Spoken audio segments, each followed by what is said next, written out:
Okay.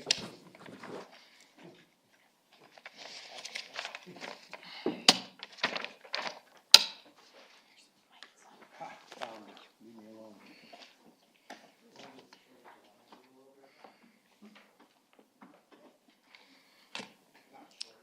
Good afternoon, everyone. Nice to see you all. Good afternoon, gallery. Lana, good to see you. Lachlan. I'd like to continue on with this regular council meeting of Monday, January the 14th. Is there any additions to the agenda? Your Worship, there were two from staff. There's an item related to 11.5, physical literacy for communities, as well as some late background information for item 11.3, which is what Mr. Terry Smith will be here for later on.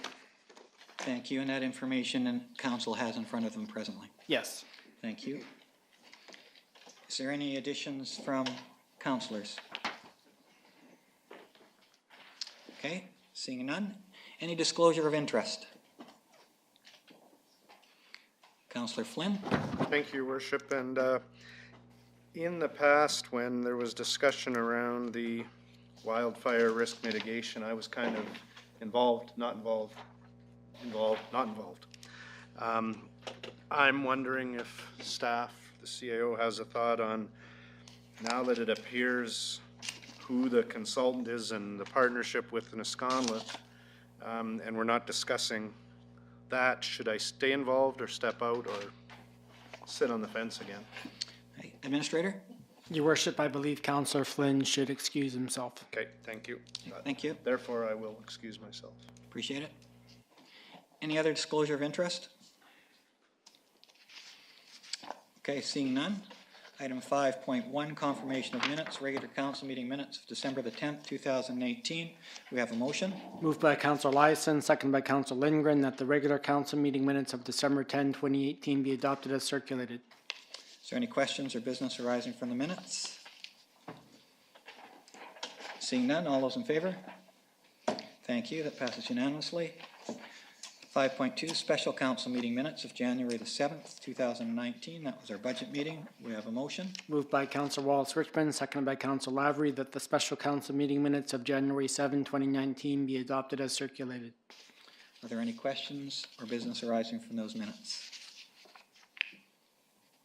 Seeing none, all those in favor? Thank you.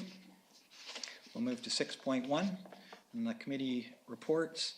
6.1 is Development and Planning Services Committee meeting minutes of January the 7th, 2019. We have a motion. Moved by Councillor Flynn, seconded by Councillor Cannon, that the Development and Planning Services Committee meeting minutes of January 7, 2019 be received as information.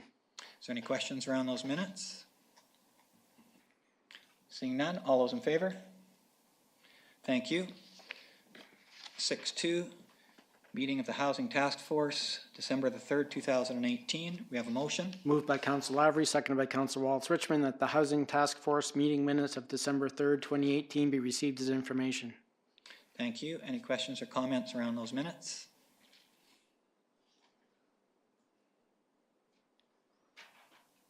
Councillor Lavery. Just looking at Councillor Wallace-Richmond there, going as we do our regular back and forth thing. We mentioned it before, but I'll just take a quick 30 seconds to highlight 4 developments. That's on page 31 of our agenda. And again, these have been talked about individually before, but they're all sort of here in one spot at one time. $7.1 million CMHA successful RFP application in progress. But the other things that are on this moving table of what's in the works out here, that things haven't been clarified, but there have been just discussions going on in the background with essentially BC Housing and the province. The second one being the Safe Society had an expression of interest accepted for transition housing. And again, this is in the background, but these are all things in the discussion that we've had last year to this year is changed so much. The landscape is still not clear, but we do know that things are shifting. The third one, Martin from was invited to join us from Lighthouse Shelter. He's indicated that they're in discussion with BC Housing of increasing to a 24/7 staffing and possibility of a commercial kitchen. So again, on that part of the spectrum, things are, it's back and forth going with BC Housing in terms of adding capacity to the housing supply here. And finally, the last one, and I'm really thankful that Dan is with us, Dan Rogers from Nisconlith Band. He just updated us a little bit about how Nisconlith is looking at infrastructure and housing on their properties as well. So it's been, this council supported the Housing Task Force, and really thankful for that. A lot of things have happened in the last 6 months, and we're anticipating, I think, more in the new year as we go forward. So lots happening on the housing front. Great, thank you, Councillor Lavery. Councillor Wallace-Richmond. Thanks, Your Worship. And just to follow up for 2019, if the budget as presented is approved, that will also include $60,000 to move forward with the housing strategy, which is indeed good news for the work of the task force. Great, thank you, and thanks again to you two and also other members of the task force. There's been a lot done in a year, so much appreciated. Any other questions around the minutes? All those in favor? Passed unanimously, thank you. Environmental Advisory Committee meeting minutes of December the 6th. We have a motion. Moved by Councillor Lindgren, seconded by Councillor Liaison, that the Environmental Advisory Committee meeting minutes of December 6, 2018 be received as information. Thank you. Do we have any comments or questions around those minutes? Seeing none, all those in favor? Thank you. Item 6.4, Greenways Liaison Committee meeting minutes of November the 8th, 2018. We have a motion. Moved by Councillor Lavery, seconded by Councillor Cannon, that the Greenways Liaison Committee meeting minutes of November 8, 2018 be received as information. Thank you. Do we have any comments or business arising from those minutes? Okay, I see item on page 41, 2019 budget, as Councillor Wallace-Richmond talked to the item around housing. Also this item to expand the South Canoe parking lot. Presently that money is in the budget, so that's a positive, and thank you for that committee's recommendation. All those in favor of the motion? Thank you. Item 6.5, Downtown Parking Commission meeting minutes of December the 18th, 2018. We have a motion. Moved by Councillor Liaison, seconded by Councillor Wallace-Richmond, that the Downtown Parking Commission meeting minutes of December 18, 2018 be received as information. Is there any business arising from those minutes or questions? Seeing none, all those in favor? Thank you. Item 6.6, Agriculture Advisory Committee meeting minutes of December the 12th, 2018. We have a motion. Moved by Councillor Lavery, seconded by Councillor Lindgren, that the Agriculture Advisory Committee meeting minutes of December 12, 2018 be received as information. Any questions or business arising from those minutes? Councillor Cannon. Thank you. I had a phone call in regards to, under new business in these minutes, 6691 Lakeshore Road Northeast. Did we get, I guess I'll ask staff, do we have a petition that people in the area have signed that are against this development? Because I haven't seen it, and that was the question that I was asked. Thank you, Councillor Cannon. We'll ask staff. Your Worship, yes, we are receiving information related to applications in that area. They will be coming forward to Council shortly. Great, thank you. Councillor Cannon, did you have any follow-up, or that was what you wanted to know about? Well, I was just curious, wouldn't that, if there was that information, wouldn't it be given to this committee when they met on it, or not? What's the process? Pass that through to the administrator. Your Worship, the committee is given the information that we have at the time, but they haven't been given the staff report yet, or as far as I know, they haven't been given any petitions, etc., but those will be provided to Council. So I guess my question is, if a petition was handed in with names and signatures, does it just go in a file until you have everything collected, or does it not get handed out as we get it? Generally, those come forward with the staff report, Your Worship. Thank you. And what we found, I think, Councillor Cannon, is often once it's discussed at the committee level, then those kind of reactions from the community come forward. So I know they would be supplied to the committee if they were there in advance, but often they will come out after the committee is met because the information disperses itself from there, and then they come to us. Councillor Lavery? Yes, thank you, Your Worship. I had the same question as Councillor Cannon, so thank you for the answer. But our understanding at the time as we headed in is that it was anticipated that there was that those proposals, but it had not reached staff level yet. That's the information that we had at the time. I would note it'll come in front of us, I guess, when it comes in front of us. Staff was at before Christmas anticipating that to be February. It's been a fairly contentious discussion at the Agricultural Advisory Committee, and there'll be even further information, is my understanding, coming forward when it comes to our table. Great, thank you. And those are good questions because, of course, the recommendation coming from this committee could be changed if they received information from the community prior to making their decision. So it's good for us to know that. Any other questions around these minutes? Can I just ask a question through staff? The applicants now apply directly to the Agricultural Land Commission, and then it comes to us, is that correct? That's correct, yes. Okay, so it's a little different process than it used to be.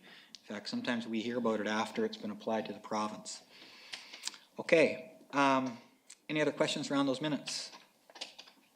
All those in favor? Thank you. Item 6.7, Community Heritage Commission meeting minutes of December the 14th. Do we have a motion? Moved by Councillor Cannon, seconded by Councillor Flynn, that the Community Heritage Commission meeting minutes of December 14, 2018 be received as information. Thank you. Any input or questions around those minutes? Councillor Wallace-Richmond? Thanks, Your Worship. And through you to the new chair of the commission. In November, these are December minutes. In December, the commission wanted to send the Central School Statement of Significance to City Council for consideration. I don't see it included here, so I just was looking for an update on that. Sure, we can ask for clarification either from Councillor Cannon or from staff. The motion is here, but you're saying that the statement should have been here too, perhaps? Can we just check with staff first? Your Worship, I'm not aware of that, so we can look into it. Okay. Councillor Cannon perhaps can answer that. Thanks, Councillor Cannon. I do have that. They've done a little bit of tweaking on it, and I do have a copy of it, so I'm not quite sure why it's not in these minutes, but I did get an email from our city liaison that is on this committee, John Turlock, sent it to me, so I can get that to everyone. Can you circulate that to us? That would be great. Yeah. Councillor Wallace-Richmond, did you want to? Yes. Yep, just press your button there. Okay, thanks, Your Worship. Thank you. And through you to staff and Councillor Cannon, I mean, it's obviously no huge emergency, and I'm sure it'll come from the staff liaison when the time comes. I just wanted to make sure it didn't get lost because it probably won't be on the next set of minutes. Thank you. No, thank you very much. Appreciate it. Councillor Lassen? Yeah, thanks. I find number 2 to be quite interesting, which is the incorporation of the new word mark into the signs and plaques, which is keeping the old ones, old City of Salmon Arm, and the new ones going forward, the new City of Salmon Arm logo. So as people do the tour, they'll notice that even in current times, there's a changing of history. So, Cool. Good observation. Thank you. Councillor Cannon, did you want to? That actually was a big discussion, the new word mark, how they were going to use it. And if you look in these minutes, they wanted, and I've touched bases with Councillor Richmond Wallace in regards to ideas from her how to incorporate the new word mark in the plaques that they do. So hopefully Councillor Richmond Wallace and I can figure that out and give them suggestions. Thank you, Councillor Cannon. Appreciate your work there. Councillor Eliason? yeah, and if it goes back beyond my time at this table, but the old District of Salmon Arm sign, which you still see around on certain things and certain marks around town. Yeah, the kind of upside down triangle yield sign. So it's good. Change is good. Thank you, Councillor Eliason, and you know, I agree, and that is certainly the city and also other members of the community, that is their plan, is to change our word mark over time, so this is a perfect example of that. All those in favor of the minutes? Thank you very much. That concludes those minutes, and thank you, councillors. As you can see by all that work, people are working hard and appreciate not just your work, but the work of all those members of the community that are on those committees. We'll go to 7.1, Columbia Shuswap Regional District Update. There's no motion necessary. Word in brief. Is there any questions people have or comments? Councillor Flynn. Thank you, Worship. And we have already had the January board meeting, so that board and brief will be coming. But because the way Christmas fell, we haven't been together since the board meeting in December. I would like to highlight a couple of the items. First of all, the residential curbside collection service for electoral area C. I find it interesting that they're moving forward to do some more studies and get some more feedback from taxpayers and things to get to where we are, I think, is what they're looking at with regards to curbside garbage collection. And it's a priority in Area C now, which is the next highest density besides our city in the electoral area.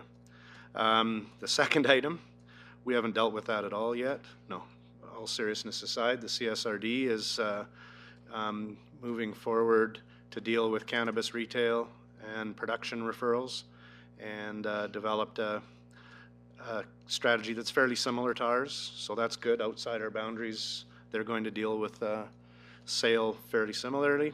Dog control update, I think we're going to hear more about that within our area. Revelstoke in Area B, it's interesting. In Revelstoke, it's the opposite of here.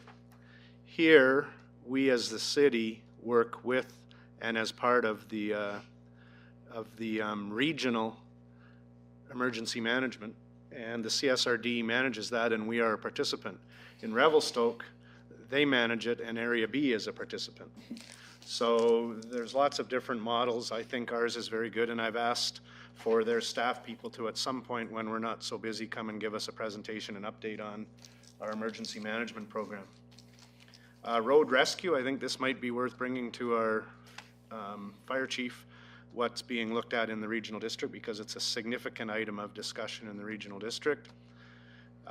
Community emergency preparedness, don't really need to know much about that, except they are looking for evacuation route plannings out of electoral areas where you can't get out if one road is closed. Pretty important issue. I think they're discussing Fire Smart and grants, but I think one of the biggest ones that is of interest to all of us is Golden and Electoral Area A have, it was a referendum item for Electoral Area A as to whether their taxpayers wanted to review and discuss funding for 4 recreational facilities all located in the town of Golden. And it was passed. And the agreement, the contribution agreement has been voted on and supported by the CSRD board. We as a city and our surrounding area have some significant work to do towards this. But the good news is there's a template that's been adopted in the CSRD. There's templates throughout the province. And I think we as a council and as a city need to work with our electoral area partners to talk about this issue in significant detail. Anything else you want to add, Councillor Eliason? Yeah. Okay. Thank you, Councillor Flynn. Councillor Eliason. I have the new and improved version, so you guys might want to, so we don't have to do this again in February if you guys don't want to. The CSRD is writing letters to include commercial recycling into the recycling programs, because right now it's unofficially included at the depots. So CSRD is working forward and writing letters to do that. They're starting an asset management program, much like we have here in the city, so that they can budget, afford, and manage their assets in a better in a better way. And they suffer from many of the same things we do, just in different areas. They're approaching the ministry for intersection safety in different places in BC. They receive the same radon presentation we're going to have this afternoon. They're developing boat launches and parks, but they're doing it in sort of more of a regional, sporadic way, piecemeal, rather than we're able to do all at once. So it's nice to see that the efficiencies that we're able to do, rather than Sorrento Waterworks and Cedar Heights Waterworks and so-and-so's Waterworks and everybody, we just have one water facility where we deal with all of our water under one roof. So I imagine that makes it easier. Another thing that I've noticed at the CSRD table, especially when it's come to land use and the Agricultural Land Commission, is ALC is saying no. I don't know if you guys have you guys paid attention to that, but they're saying no. CSRD applications, private applications, any type of applications, you have to have a really, really exceptional case to get your land out of the Agricultural Land Reserve right now. CSRD tried for land for their sewage. No. Guy across the highway tried for land for their sewage. No. Guy tried to add some trailer park pads in Silver Creek. No. Revelstoke. No. So you have to have an exceptionally good reason or a grandfathered reason. So when we see applications come forward here at this table, we should be really considerate of what we choose to support and not to support, and have good reasons to support them and not to support them, because the re-entrenchment and of the Agricultural Land Commission's decision-making process, their new funds, their new mandate, not new, but re-energized one from a couple of years ago, is really starting to hit the road now. And so that's the biggest thing that I would take from any of these things, is that less likely now than it has been in the past 15 years here. So those are the updates from the February board meeting, or the January board meeting, I'm sorry. Thank you. Any other councillors have questions around the board and brief? Okay. Thank you very much to Councillor Eliason and Councillor Flynn. I think it's really good to have that board and brief on our minutes, and so that we can all learn from you, and really appreciate the update you gave us verbally. We'll move on then to item 8.1, staff reports, Director of Engineering and Public Works, purchase recommendation for replacement of unit number 63, Tandem, axle, dump, and sander truck. We have a motion. Moved by Councillor Eliason, second by Councillor Wallace-Richmond, that Council approve the purchase of Unit 63 Tandem Axle Dump Sander Truck Replacement from IRL International Truck Center Limited for $286,772.50 plus taxes, or including taxes. Thank you. Director of Engineering and Public Works. Thank you, Worship. So as you'll note, this is one of our large pieces of equipment. It was a carry forward in this year's budget, so that's one of the reasons why the equipment list looked a lot higher than it was, because we won't receive this vehicle if it's approved until this year. So there is one correction. We only received 3 companies that bid on, or that quoted on the on this unit, but we received 7 different truck options. And you'll may take note on the trade-in value. So the we got good trade-in value from one particular company, but not so good on the other ones. The unit itself is slightly over 10 years old. It has a lot of hours on it. It's one of our only tandems in the fleet, and we use it for putting inserts in, so our magnesium chloride for dust control during the summer and for winter de-icing on roads in the winter. So it's a heavily used unit, and it needs to be replaced. But as you can see by the quote, we're going with the low bid, and it meets all of our specs, so we'd like motion to move forward with the purchase. Thank you very much. I'll open up to any questions from council. Okay, seeing none. All those in favor? Passed unanimously. Thank you. 8.2, Director of Engineering and Public Works, budget amendments, 10th Street Southwest and 20th Avenue Southeast sidewalk extensions.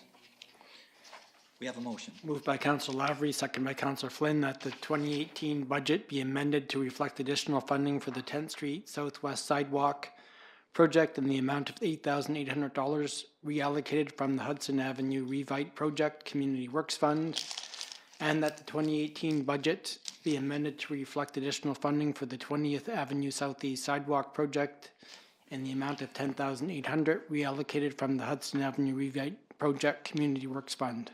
Thank you very much. I'll ask the Director of Engineering and Public Works to tell us about this.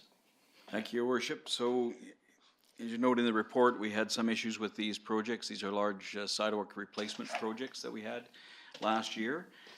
Some of them were essentially unforeseen issues, and some were foreseen, but the costs, of course, came in a little higher than we had anticipated in the change orders.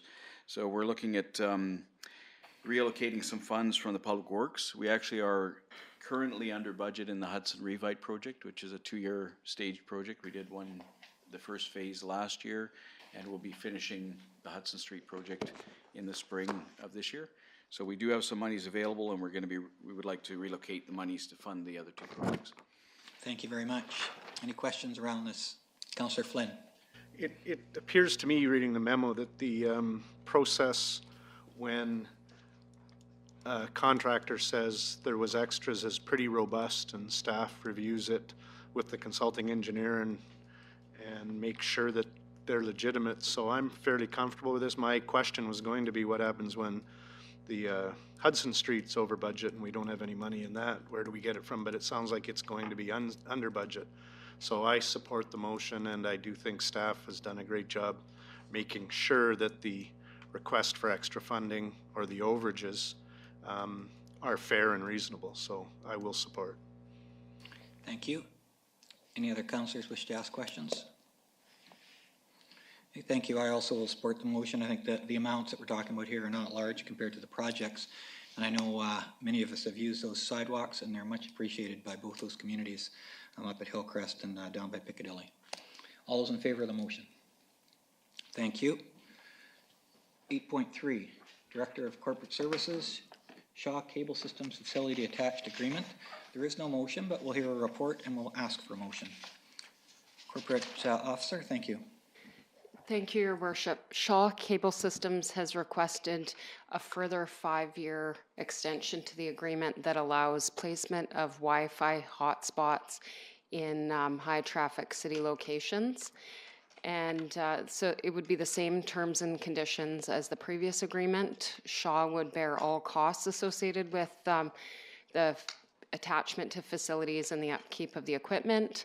We've had very few complaints, not anything of a technical nature, but more of safety concerns from the public who are unsure about the safety of Wi-Fi. Less than a handful of those kind of concerns, and we haven't had any other Wi-Fi providers asking to have a similar agreement. There's no concerns from staff, and the Shuswap Recreation Society is very much in support of continuing on. They feel that it's a great service to be able to offer their customers. Thank you very much. Could I have someone move the motion for consideration? Councillor Flynn, Councillor Cannon, second. Any discussion around the motion? Any question from council? Okay, I'll call the question then. All those in favor? Any opposed? Councillor Lindgren opposed. Motion passes. Item 8.4, Chief Administrative Officer, feasibility of installing green technology on a city-owned facility. This is for information. Administrator, does someone wish to speak to it? Your Worship, this provides some background information should council want to provide direction to staff on this initiative moving forward. Thank you. I'll open it up to council then if councillors wish to ask questions or share their views. Councillor Lavery. Yes, thank you, Mayor Harrison, and thanks to staff for this. I know we deferred this from last Monday, and I wanted to provide some more fulsome information. And so when I'm finished speaking here, I'm going to ask us actually that we deferred another 2 weeks. I have not had a chance to meet with the administrator on this in particular, but I do have, I want to try to reorient the discussion to get it back on track. So I have a few comments here now, and then a more, if it's the will of this table, a more fulsome discussion 2 weeks from now, after I've had a chance maybe to clarify some things with staff and to see if we can find a path between, I think I would suggest what's fairly clear, that the report looks at larger installation. A lot of the information here is about larger installations, fill the roof sort of things. I think that there are some further clarifications about what payback time is, and expense as well. The original idea was to look at was to provide a pilot project, a demo project, to symbolize to residents what some other residents are actually doing around town here right now. That what the ease and the payback time for putting these installations in. And things have actually even changed in the last year or two. I think we're looking at now, if I was my house is not suitable for this exposure, but if it was, it's a free estimate right now to do it. Some providers are charging $200, but if you buy the system, they count that into your purchase. That the purchase price is around $16,000 max at this stage for an average residential net metered system, and that there's a 12 to 15 year payback. This has changed substantially over time. So I would urge us to think about doing a demo project, pilot project, on a city facility that's already wired, and that we're using a net metering system as that demo project. I do have some ideas on here. I'd request that we do, I'd certainly comment on, I'm looking for comments from the rest of this table. My thinking right now is that I have spots that I think work. Everybody else may have spots that they think work, and we need to provide some direction to staff of where to go. So I would ask that, I'd like to hear more comments here right now. I would, if it's a will, council take this on to work with staff to come back with a lean and mean proposal here.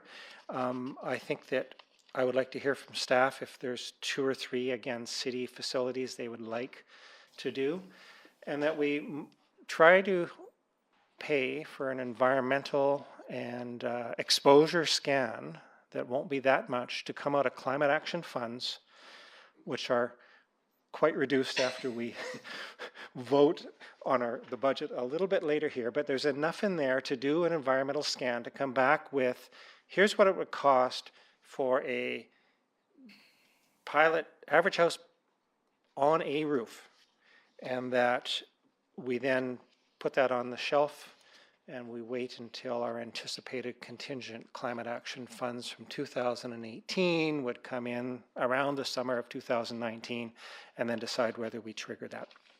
Okay, thank you very much. And there are some other councillors who want to speak to it, and so if you save your deferral motion until after they have an opportunity, that would be great.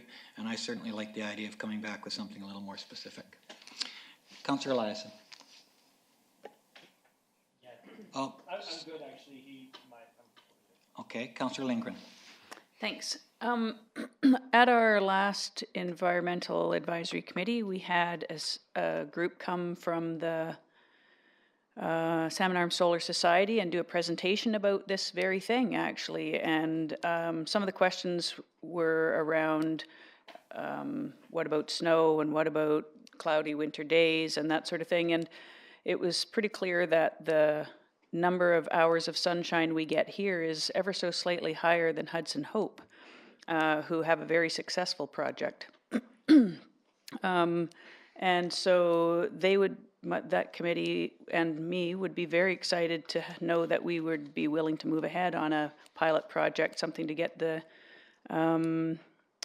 community involved in seeing how it works and get them excited about doing a bigger project down the road. And I think that the Climate Action Fund is an excellent place to take that money from. As Tim was saying, Councillor Lavery was saying, the payback time has reduced significantly since this report came in 2010, I think it was, because the technology has changed significantly. And I don't think that payback time should be our main focus regardless. I think that companies are putting out solar panels with 25 and 30-year guarantees on them now, meaning that they are projecting that the panels will last 30 to 40 years before they need to be replaced. And the payback time is closer to between 10 and 15 years. So financially it makes sense, but environmentally it makes a lot of sense. And so when this comes forward, I would be very much in support of it. Great, thank you, Councillor Lindgren. I don't see any other speakers. Councillor Lavery, would you like to make your deferral motion, and we would welcome it coming back. Can you just hold off on the deferral motion? Councillor Wallace-Richmond does have would like to say something. I'll just zip you off there, and Councillor Wallace-Richmond, you press your button. Oh, you're good. Yep. Thanks, Your Worship. Through you to Councillor Lavery. Would the report come back with options for the best location? Would that be part of the, because we could go around in circles at this table trying to decide which is the best. I mean, I know we've also talked about the new picnic shelter at Blackburn Park, and that would maybe power lights at the skate park in the evenings, that sort of thing. So I know we'll all have our preferences. So Councillor Lavery, would you like to just go ahead and answer that question? That's the same one I had. So. Yeah, no, and I think, and to be brutally honest here, I think that's one of the problems of all the ideas that we have, is makes it harder for staff to come up with a proposal. So I would suggest again that we, and I'll make the motion to defer in a second, but that we, if we either do it here or I again volunteer to take this on, submit it to me, our idea, but let's get 2 or 3 spots, and then the general idea and principle would be to come back with a suggestion to hire somebody on to do an environmental scan of those 2 or 3 properties. Let's narrow this down. They can do it for individual houses. I do want to recognize, and I want to support staff on this, I think the threshold for an installation on a corporate structure and the maintenance of it and all that stuff is a higher threshold than I as a household have. And I get that completely. But I don't want to use that higher threshold to not have this be considered moving forward. I have my own particular ideas, but I think somebody who knows the business needs to let us know what the options are. Sounds good. Councillor Cannon would like to speak before a deferral motion, if that's okay with you. I think it is. Councillor Cannon. Thank you, Your Worship. I guess I would ask Director of Engineering and Public Works. I seem to recall quite a few years ago looking at using solar technology for our pumping stations. Is that, I guess, something I would like to put forward too, that we look at as options? Director of Engineering and Public Works. Your Worship, I'm not aware of solar technologies for the pump stations. I don't think that would work because we would need to put a huge battery bank in to actually power the variable frequency drive. I thought it was looked at before. Yeah, I'm sorry, I'm not aware of that. I know that we did look at it in 2010 with the facility audit, and that was for the rec center. Okay. Councillor Flynn. Thank you. I figured I should weigh in. I would prefer a more specific motion with a facility chosen. Personally, I would rather wait till we do a major facility and look at making that as green as possible and building the proper, I mean, when you read the staff report, it's quite clear that there's significant concerns about retrofitting, and it probably makes more sense for a new facility. But I won't discount retrofitting, but I think this is all really feel good. I agree it doesn't necessarily have to be based on return on investment. It needs to be based on more than that. And I look forward to the deferral motion so that we can get more specifics. Okay. Councillor Lindgren, and then I'll ask Councillor Lavery to make the motion. Thank you.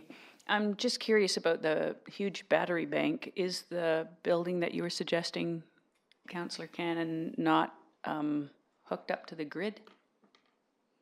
Sorry, Councillor Lindgren, did you want to ask, if you want to ask a question, just go through me and I will ask staff. Okay, did you want to ask Councillor Cannon or staff? I think probably staff, Okay. probably. Director of Engineering and Public Works? Your worship, just to clarify, if we were to put solar on one of our pump stations, we need a large battery bank to store that power in order to, we have variable frequency drive pumps. So they start soft and go hard and then end soft and go off. So they're a different technology. It's all run by PLCs. And so I don't know if it would even be feasible to do a solar project on a pump station. That would have to be really researched. And I don't know which building was referred to in previous. I'm not sure which building it was to begin with. Okay, Councillor Lavery, I would entertain a deferral motion at this time, and you've got good information from councillors and questions that perhaps could come back in that report. Councillor Lavery, I'm not sure if you want to defer it for 2 weeks or for 4. I think either is fine. Let's get going. I would defer this for, am I on? Yes, you are now. Thank you very much. I think let's get going. I think that I can meet with the Chief Administrator and staff fairly quickly. And I would defer this topic until 2 weeks from now. And I would ask members at this table to submit location ideas to me. Sounds good. Is there a seconder to the motion? Councillor Lindgren, thank you. All those in favor of the motion? Okay, we'll defer for 2 weeks. Thank you for your work, Councillor Lavery, on that project. We'll move now to item 9.1, introduction of bylaws. The first bylaw is the City of Salmon Arm Zoning Amendment Bylaw number 4299, Zone 1137, Arsenal, 4080 20th Street Northeast, R7 to R8, first and second reading. We have a motion. Moved by Councillor Cannon, seconded by Councillor Flynn, that the bylaw cited as City of Salmon Arm Zoning Amendment Bylaw number 4299 be read a first and second time. Thank you. I'll ask staff to explain it. Your worship, I'll speak to this. This is a rezoning from R7 to R8 for a property on 20th Street Northeast. There's presently a single-family home under construction, and the purpose of this is to accommodate a suite within that house. And it's supported by staff. Thank you. Is there any questions from council? Okay, thank you. We did discuss this at planning. I'll call a question then. All those in favor? Opposed? Passes unanimously. Thank you. Item number 9.2, City of Salmon Arm Zoning Amendment Bylaw number 4300, Zone 1135, Stacer, 6121 21st Street Northeast, R4 to R8, first and second readings. We have a motion. Moved by Councillor Lavery, seconded by Councillor Wallace Richmond, that the bylaw entitled Zoning Amendment Bylaw number 4300 be read a first and second time, and that final reading be withheld subject to approval of the bylaw by the Ministry of Transportation. Your worship, this is the proposed rezoning from R4 to R8 for a property at 661 21st Street Northeast to accommodate a 2-lot subdivision. Thank you. Questions from council?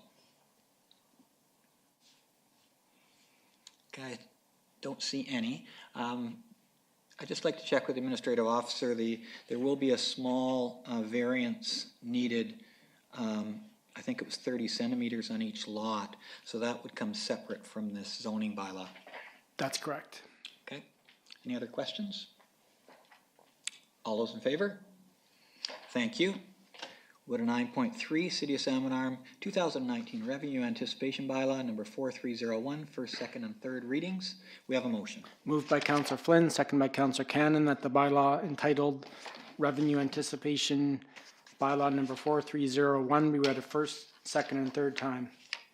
Thank you. I'll ask the Chief Financial Officer to explain the bylaw. Thank you, Your Worship. This is a bylaw that's brought forward annually. It's to help in an instance where we may be required to temporarily borrow because we do not actually collect our majority of our tax revenue until July every year.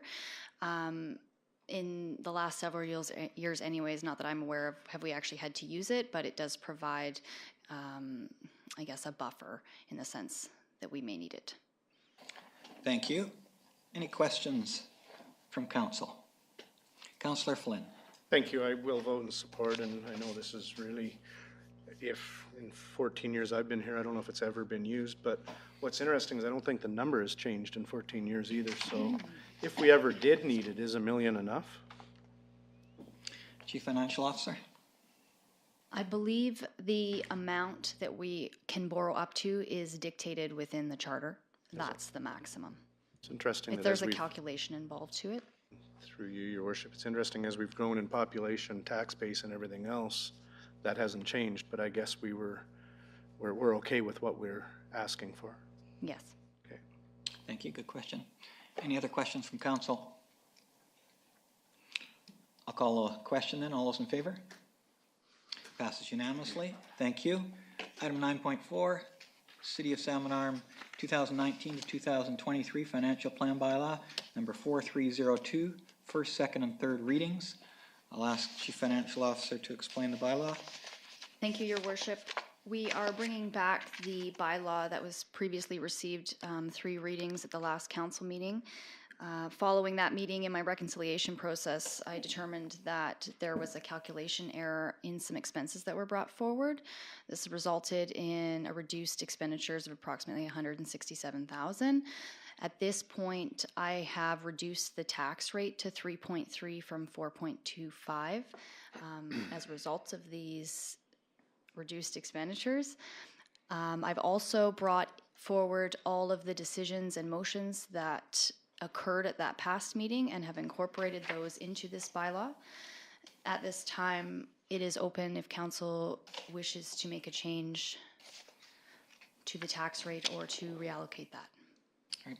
Well, thank you very much, first of all, for catching it so quickly and bringing it back to us right away. That is much appreciated.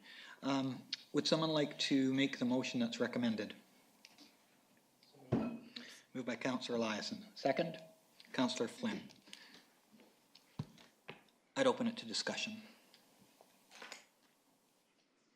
Councillor Flynn. Just a quick question. It states that the error was something in expenditures was inadvertently overstated. Is there a specific area that was attributable to that we, just so I can understand? So each departmental budget is brought forward into the general budget, the first section. In doing that, I guess without confusing, we bring in the total expenditures of that budget and we eliminate capital expenditures, reserve transfers, and fiscal expenditures. They're represented elsewhere within the general budget. Capital expenditures were left included in that expenditures line item when they should have been removed. Okay, so Is that very simple human just error. with 2 departments? Yeah. Yeah. Well, it's certainly good that it's this way and not the other way that we're having to deal with 5.25 or 5.3. So I guess the question to us is, to any of us at the table, knowing that it's 3.3 and not 4.25, is there any of the budget items that we want to revisit? Is that what you're asking? Yes. There were several expenditures that were eliminated by staff in an attempt to reduce the tax rate that was initially proposed. Director of Engineering does have some suggestions on where those monies could be reallocated. Well, my original goal was to be under 4%, but I know we cut a lot of things that perhaps could be revisited. So I'm willing to hear from staff if others are. Thank you, Councillor Flynn. Just before we hear from staff, first of all, I think this is very good news for taxpayers of Salmon Arm. Instead of 4.2, we're talking about 3.3. I would encourage council to pass the motion as it is. And the reason I would encourage you to do so is we know that we are doing a review of the parcel tax. And that review will come forward and any increase to the parcel tax will happen before, will be applicable to 2019. We know that the parcel tax is used for asphaltic overlays.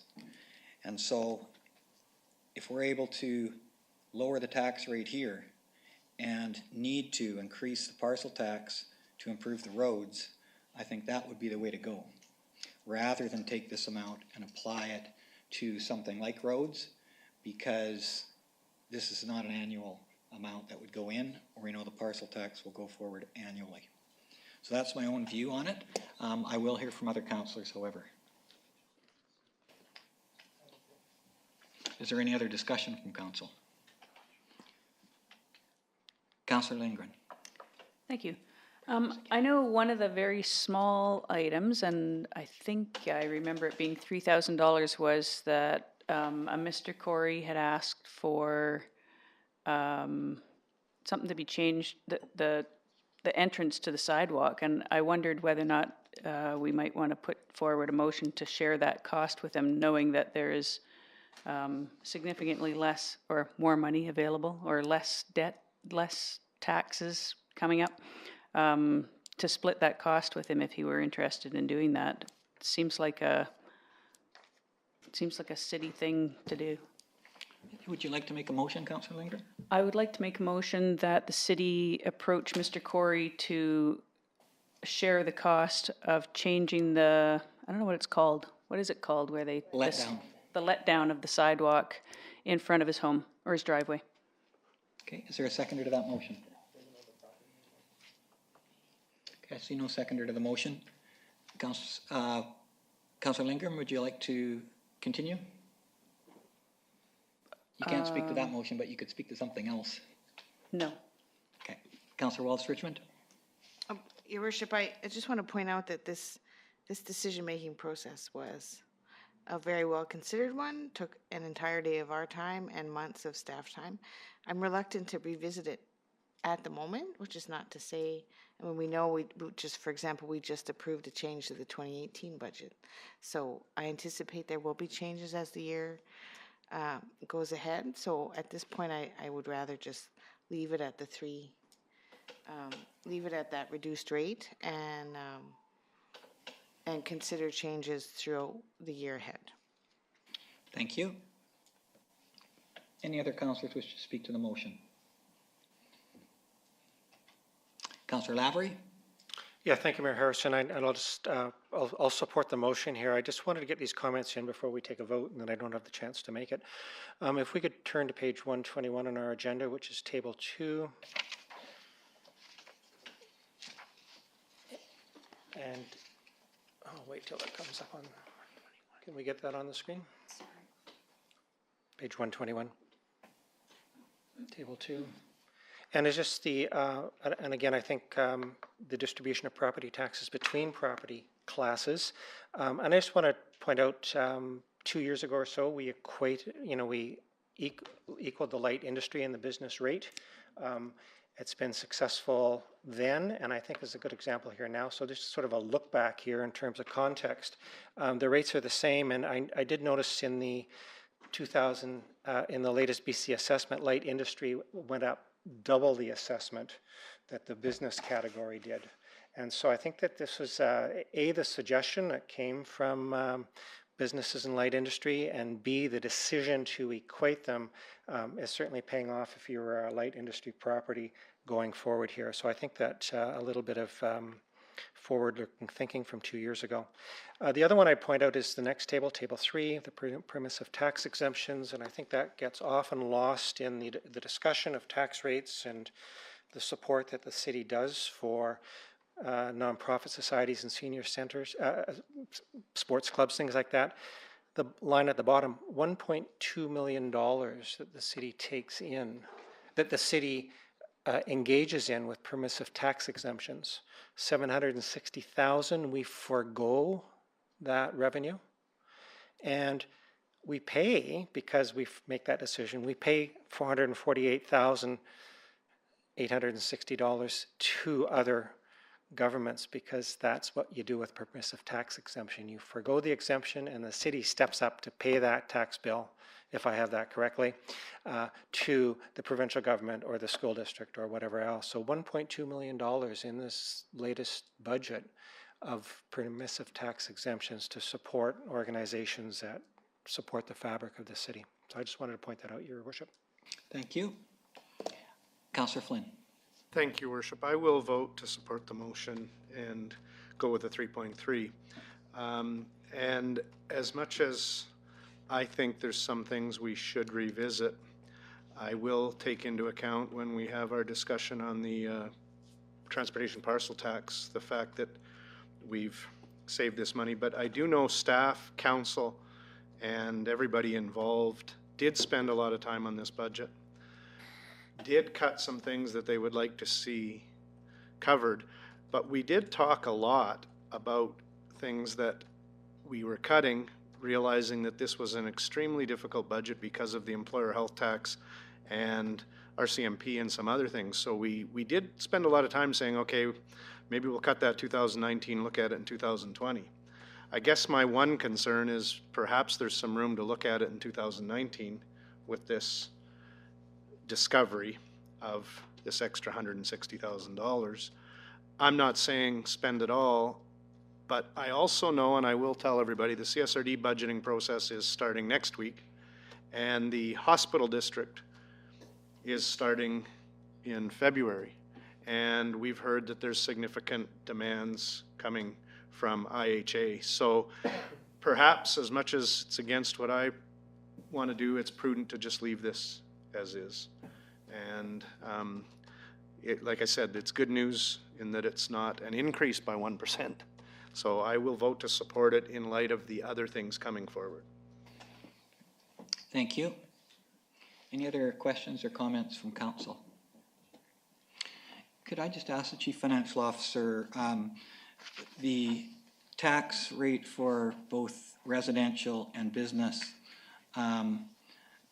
what is 1%? I don't have my paper in front of me. 1% per 100,000 assessment for residential and for business. With the revised tax rate, Your Worship? Well, I'm just wanting to know what 1% is worth, because basically that's what we're removing. It, per 100,000 of assessment is $13.34.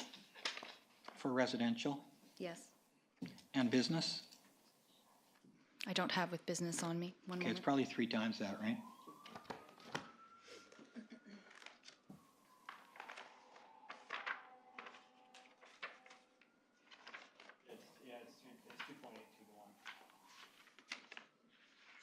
So it's about, I would say about. Sorry, are you looking for a 1% increase? Is Yeah. that what you're, okay.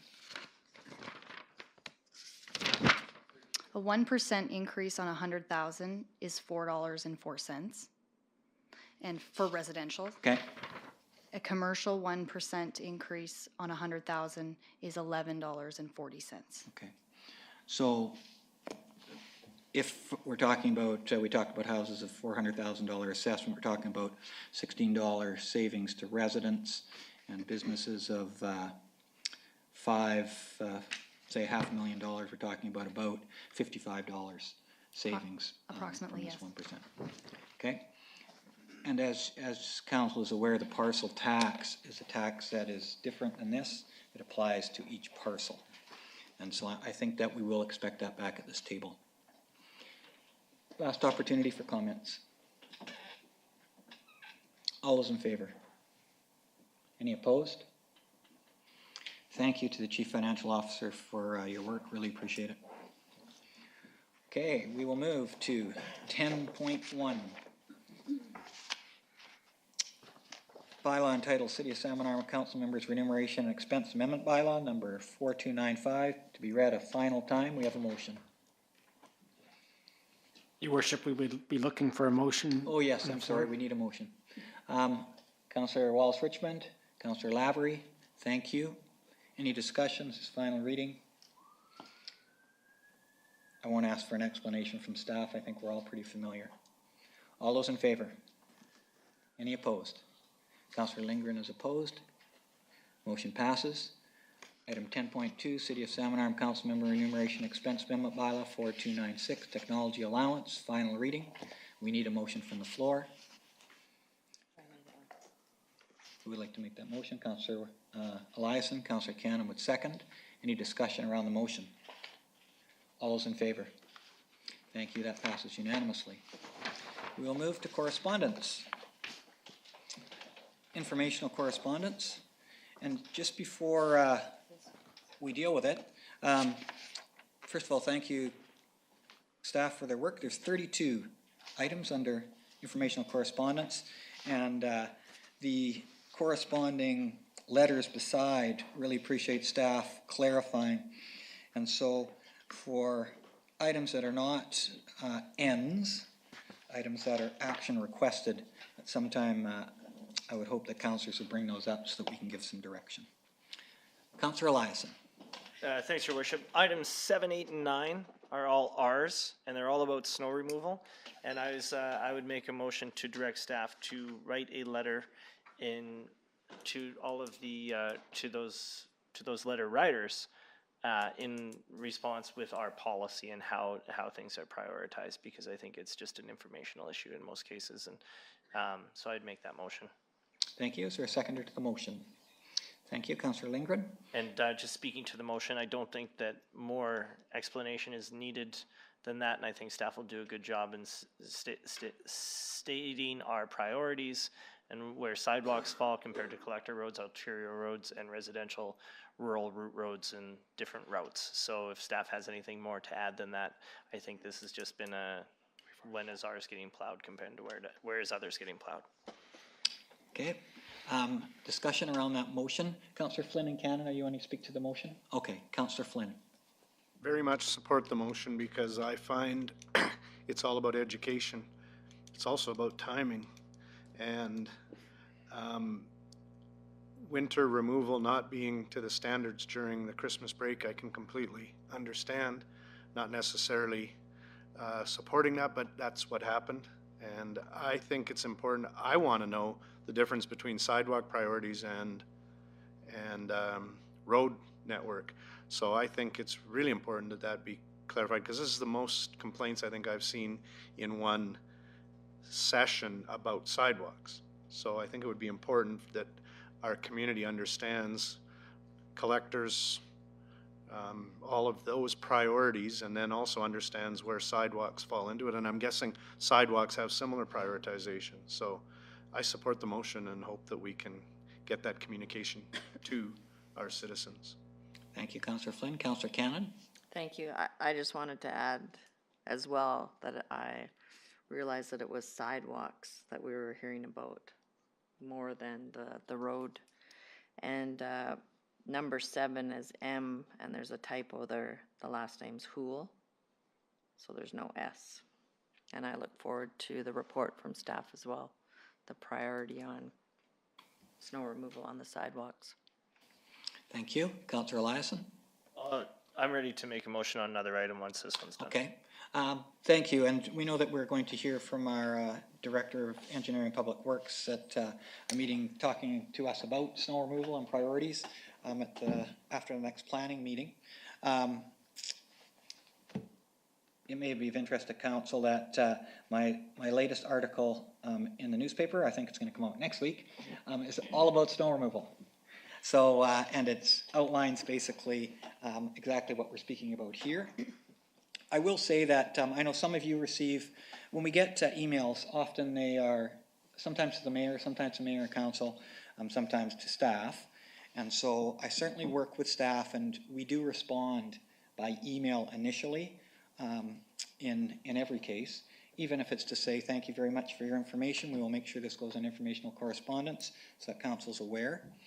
In lots of cases, what I found is, for example, the people who wrote letter number 9, I received an email after the next snowfall from that person, and I think staff did as well, saying thank you very much. They did a fantastic job this time, and so I think it is about education. If the snow only fell on 1 or 2 streets, and then waited an hour and fell on 1 or 2 more, it would be really easy. But it falls on all the streets at once, and that is challenging. So thank you for that motion. All those in favor of the motion? Thank you. Passes unanimously. Councillor Eliason. Okay. The next 2 are 13 and 17, but they're different items. So I will. Number 13 is the Food Action Network, and they would like to host the downtown farmers market in downtown. And when the Food Action this is the Food Action Society. When this started out in 2006 as the Food Action Network, this is one of the goals of that group. And so it's nice to see that a mere 13 years later that this will happen. So I would make a motion to direct staff to work with this group to allow the downtown farmers market. Thank you. Is there a seconder to the motion? Councillor Wallace-Richmond. I think you spoke to the motion, Councillor Eliason. Councillor Wallace-Richmond. Thanks, Your Worship. I too very supportive of this initiative. It's a big challenge, one that they're ready to take on, and they've been doing their due diligence and prior work with building relationships with other groups, and any support we can provide to them, I'm grateful for the time they've put in. Thank you. Councillor Cannon? Thank you. I'm in support of this as well. I just was curious, the date, the start date of June 22nd, I was thinking that perhaps with crops in the spring that it should be an earlier start date. Could anyone shed light on those dates that they've decided on? Okay. I noticed that Serena is in the audience. If there's a motion from council to allow her to speak, then I would entertain that motion. I'll make that motion. Councillor Cannon, is there a seconder? Councillor Flynn. These motions, there is a motion on the floor. Yeah, I was just thinking that. Okay. I think it's just consent of all of council.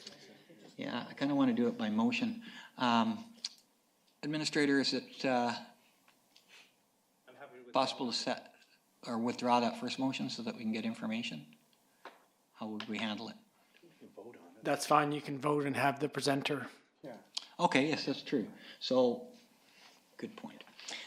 Why don't we vote on the motion, and then we will have Serena clarify with us. It sounds like there's lots of support for the motion. All those in favor of the motion? Okay, the motion passes. Councillor Cannon, you made a motion to allow Serena to speak. Councillor Flynn seconded the motion. These motions have to be unanimous in order to allow Serena to speak. So, all those in favor? Okay, Serena, would you come forward and help us out here? And I think Councillor Cannon's specific question was the start date, but there may be others that she has. Thank you. I'm very honored to speak here. So our start date is June 22nd. And the reason we chose that date is because this is a new market. We want it to be successful. And that date aligns with the Dragon Boat Festival downtown. And also because we're a new market, we don't have quite the vendor, we don't have as many vendors as some of the bigger markets. And early season, there isn't a lot available for growers. So usually in May, what you find at a farmer's market are planters. And it's not usually until June that they have a lot of product. Thank you, Councillor Cannon. Do you have any other questions you'd like to ask? Nope, that's fine. Thanks. Anyone else have questions for Serena? Okay, I have other speakers, but I think they're on different topics. Thank you very much. Thanks for coming forward. Okay, we have passed that motion. Councillor Cannon, did you have anything else you'd like to bring up at this time? No. Okay, Councillor Lindgren. I wanted to comment on the microphone. I wanted to comment on the motion actually, but it's too late now. But go ahead, because I did kind of cut it short, so please let us know your thoughts. Well, I just wanted to say that I think that Salmon Arm has long past due having a market on a Saturday. And so it's very exciting to know that this is going to be downtown on a Saturday when many of us who work Monday to Friday will be able to attend. So my grateful thanks to the group that's putting it on. Great, thank you very much, Councillor Lindgren, for sharing that. Councillor Flynn. Thank you, and I am also speaking to the motion that we have passed, but at the Downtown Salmon Arm Board meeting last week, there was significant discussion around their excitement about this downtown market.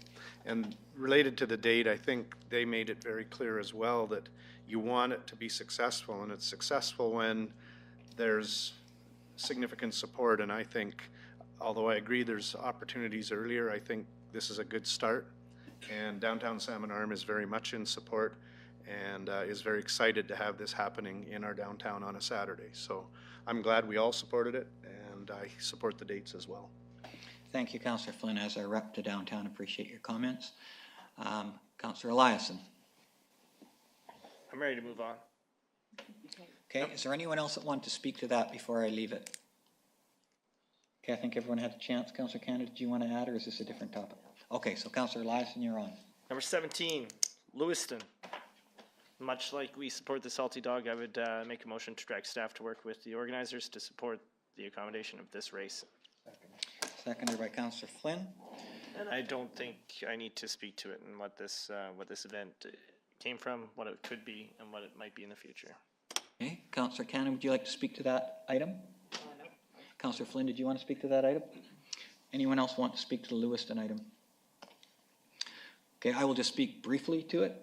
I was honored to run a quarter of the Lewiston last year. The last easiest leg downhill, the fourth one. So this year they've split it into 3, so you can't run a fourth, you have to run a third. But that's okay, because I've told my team I will run a third, the easiest third. And we are in. We registered right away, and I expect this will fill up in no time. It is such a positive event and so good for our area. It's in a shoulder season. It does all the right things, and we're going to run the other direction this year from Klahani Park over the Traverse to Sicamous. So we look forward to that event. Thank you to the organizers. And we hope you finish uninjured this year. Okay, Councillor Cannon. Number 16. Thank you. Oh, sorry. We did not vote. Yes, all in favor? Thank you for keeping me straight here. Yeah. Councillor Cannon. Thank you, Your Worship. Number 16, a program called the SNAP program. They're looking for a support letter, and it, I think it really targets a good age group, and I'd be putting a motion forward that we send a support letter to them. Thank you, Councillor Cannon. Is there a seconder to the motion? Councillor Wallace-Richmond. Discussion around the motion. Councillor Flynn, is your discussion on that motion? Okay, seeing none. All those in favor? Thank you. It passes unanimously. Councillor Cannon, do you have another item? No, that is it. Oh, I do have one more. Okay, you have the mic. Number 10. It's in regards to the thefts at the Recreation Center and the Shaw Center. Right. And in the letter, it's asking if we have the ability to put up security cameras. And I know it's something that we haven't been able to do in the past, but the author of the letter said that other facilities have cameras up. So do we have the ability to put Sure, let's ask cameras staff. We'll ask the Director of Engineering and Public Works. I'm not sure if he's aware, perhaps Chief Administrative Officer. Your Worship, we would need to get approval from the Office of the Privacy Commissioner, and it's very difficult to do. So is that what other facilities have done to be able to do it? Theoretically. Could I make a motion that we look into it? You could make a motion. Your motion would be that we ask staff to come back with a report on the topic? Yeah. Okay, is there a seconder for the motion? Councillor Lindgren. Councillor Cannon, would you like to speak to the motion? And just speaking to the motion, I know that it's been a big problem up there lately as of late, and they've even had some lockers broken into in the change room area. So I think if we had security cameras. In the lockers? Yeah. Sure, we won't be allowed to have them in the lockers. Councillor Cannon has the speaker right now. Go ahead, Councillor Cannon. Obviously, I know that we wouldn't have them in the locker rooms, but in the hallways for security. Okay, thank you. Anyone else wish to speak to this motion? Councillor Flynn. Can I get clarity? The motion is to have staff re-look at this? To provide a report. Yeah, they've provided a report before, but that was years ago, so maybe things have changed. But I'm in favor of investigating the option of some cameras. But obviously, there's going to be a cost. There's going to be the privacy issues. There's going to be concerns. We've looked at it in the past for other locations and determined that that Office of Privacy or Public or whatever it is overrules anything we want to do for safety. But I think because we're a public entity, not a private entity, so I have no problem with the motion. I'm just not sure when that report was expected back, and does staff have, I know how busy staff is. I don't want to be asking for reports that we can't do anything about. Councillor Eliason? Yeah, thanks. I remember the similar reports that we've had about facilities in the past and the ability to record and not record and to film and what we're allowed to film. And so we've seen these reports about playgrounds outside here and other areas. So I'm not super anxious to get this one done because I know exactly, well, unless things have changed a great deal, I know exactly the hoops and the liabilities that come with those security cameras, and I'm not interested in pursuing that at this time, even though it's a well-meaning thing. It comes with a lot of barriers, costs, expenses, responsibilities, and I don't know if it's worth it. Okay, Councillor Lavery? Yes, thanks, Mayor Harrison. I don't think this is a high priority, but I'd support the request for a report. In the back of my mind was an incident, the individual and the local government will go unnamed, but there was an outdoor skating rink, and a city staff took advantage of their lunchtime to go skating. And I said, well, how do you know when to go? And he says, I just look at the camera. So I think that, all jocularity aside, I think that there are significant issues with privacy, but I think an update report back to us would, I would support that. Okay, thank you. Any other speakers to the motion? Councillor Wallace-Richmond. Your worship, to my mind, this is a rabbit hole. A car was broken into. A patron of the rec center was unhappy. I totally get that. And if there are security issues that need to be addressed by the rec society as a contractor to us, I would prefer to hear their recommendation directly. So I won't be voting for the motion. Thank you. Councillor Flynn. Thank you, Worship. And last summer, I had a family member and a number of other people using the trail on the waterfront. Their vehicles were all broken into, wallets, purses stolen. So are we asking staff to just deal with the rec center? Are we asking for other places? I would prefer that we deal with this, and I'm going to vote against the motion, by talking to our staff sergeant, having the mayor talk to our staff sergeant. And just like we did with downtown, staff sergeant and his team started making more foot patrols in the summer. That worked. Perhaps we can ask them to start in the winter months, checking the parking lot a little more regularly, driving by it and having more of a presence. And that might be just as effective as any cameras. So I kind of agree it's a rabbit hole. Every time somebody gets broken into, are we going to put up cameras? I don't think we're allowed to, but I don't support the motion. Thank you. Councillor Lassen. Yeah, in addition to council, I won't be supporting this motion, but a conversation with Staff Sergeant. And I think that if we bring it to the attention of the Citizens on Patrol, who's our volunteer group, that would be also quite effective. But at this time, I'm not supportive of going full surveillance on Salmon Arm. Thank you. Any other speakers to the motion? Councillor Cannon, I'll let you close the discussion.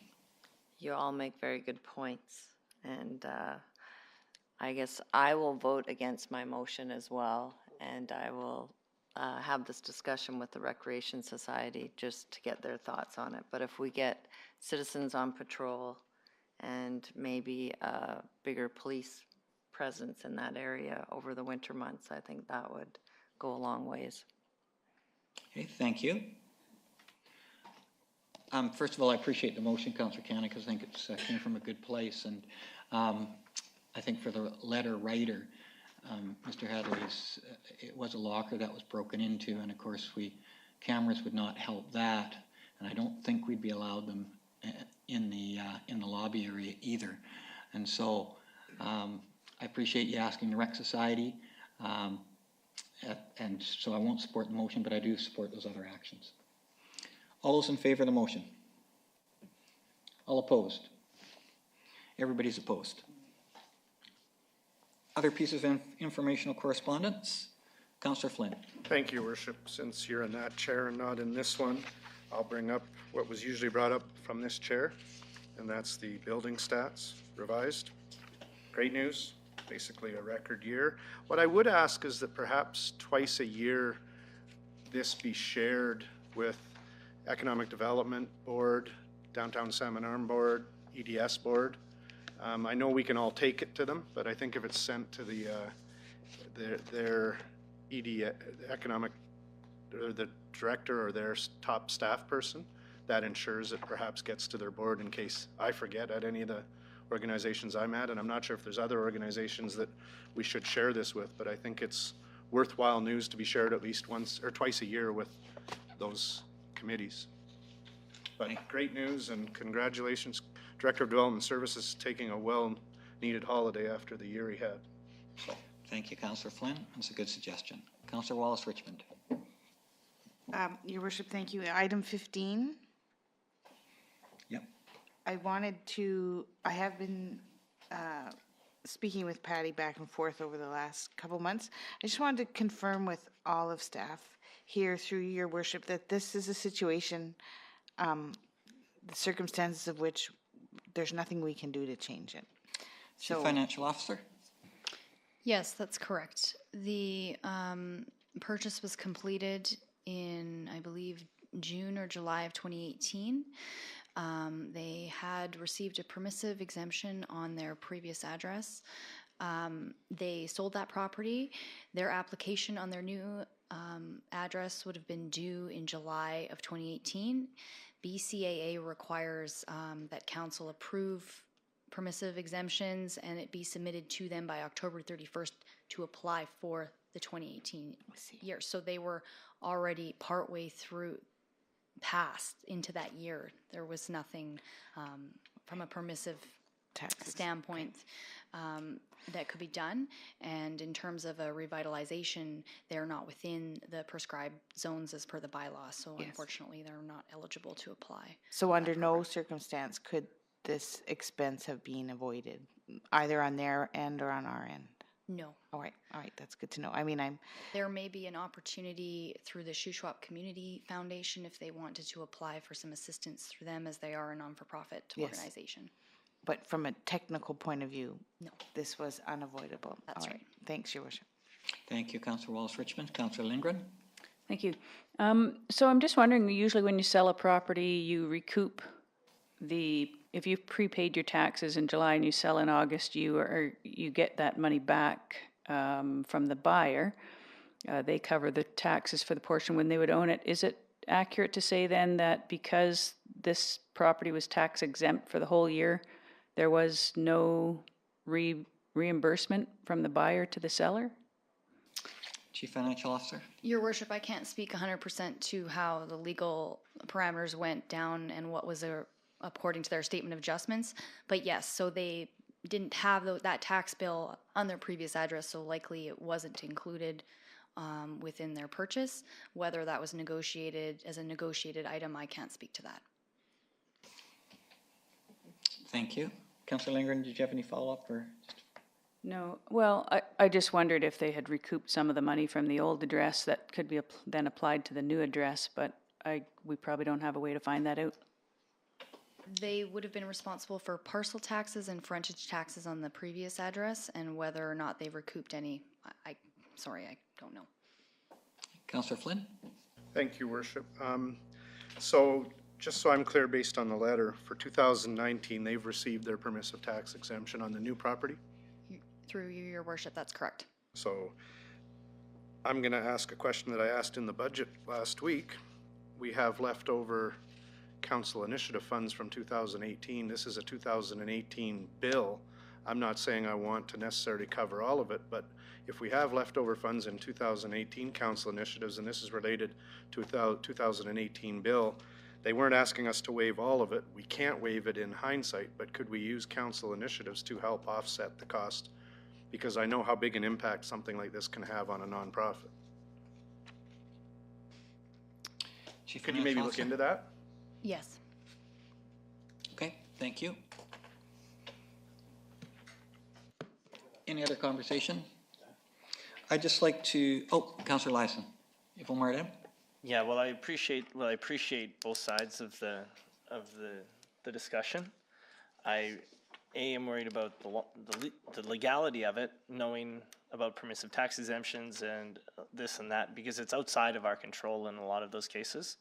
So I also worry about the precedent of other people coming forward, as we've seen in the past with these types of applications for permissive tax exemptions, permissive building exemptions, so I don't know if it's our best, I don't know how I'd support it. Okay, Councillor Flynn? Well, if I was making the motion to do it, I think that's another discussion. All I was wondering, and I don't think it'll take staff a lot of time, is to determine if a 2018 unused council initiative could be used if we chose to use it. So I'm not making a motion at this point. I'm just asking staff to get us that information. Fair enough. Thank you. I just wanted to point out to Council number 19. And this is the Shuswap Local and Secwepemc Government Communication Agreement, Protocol Agreement. This is a very important agreement because it opens up formally communication expectations between us and our neighbors. At our meeting on last week that we had, Gina Johnny, who's a counselor with the Adams Lake Indian Band, asked me if Salmon Arm would be interested in hosting the first formal meeting, which is under the, therefore the signatures of this communication agreement will. Number 2 says meet with each other at least once per year in a formal setting of elected officials at a mutually beneficial time with respect to elections. And so Gina asked if the City of Salmon Arm might be interested in hosting that first meeting sometime this year. I was delighted that she asked us. And so I will be bringing that back to council, and it's not an expensive kind of event. It's just a meeting where we all get together, as many of us as we can, and as many of their councillors also. So I wanted just to give council a heads up that it could be April, May, I'm not sure the month, but I would like to bring that back at some time, and we'll let you know well in advance of when the meeting will be. Councillor Lindgren? I'd like to speak to 31, the Fraser Watershed Restoration Conference 2019. I'm wondering if it would require a motion at this table to send a member of our group, or more than one member perhaps, to that conference? It would require a motion because it's overnight and it's not directly associated with any of the committees, yes. So I'd like to make a motion that this council send one, would that be too many? One member to the Fraser Watershed Restoration Conference in April of 2019. Is there a seconder for the motion? April 24th, 25th. Is there a seconder for the motion?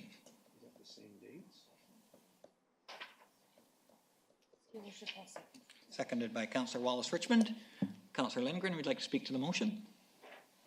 It's an area that I'm interested in, and I think that because of its proximity or relationship to the First Nations and the importance of water in general in our region, it's something that I'm very interested in, but it sounds to me like we might have a conflict.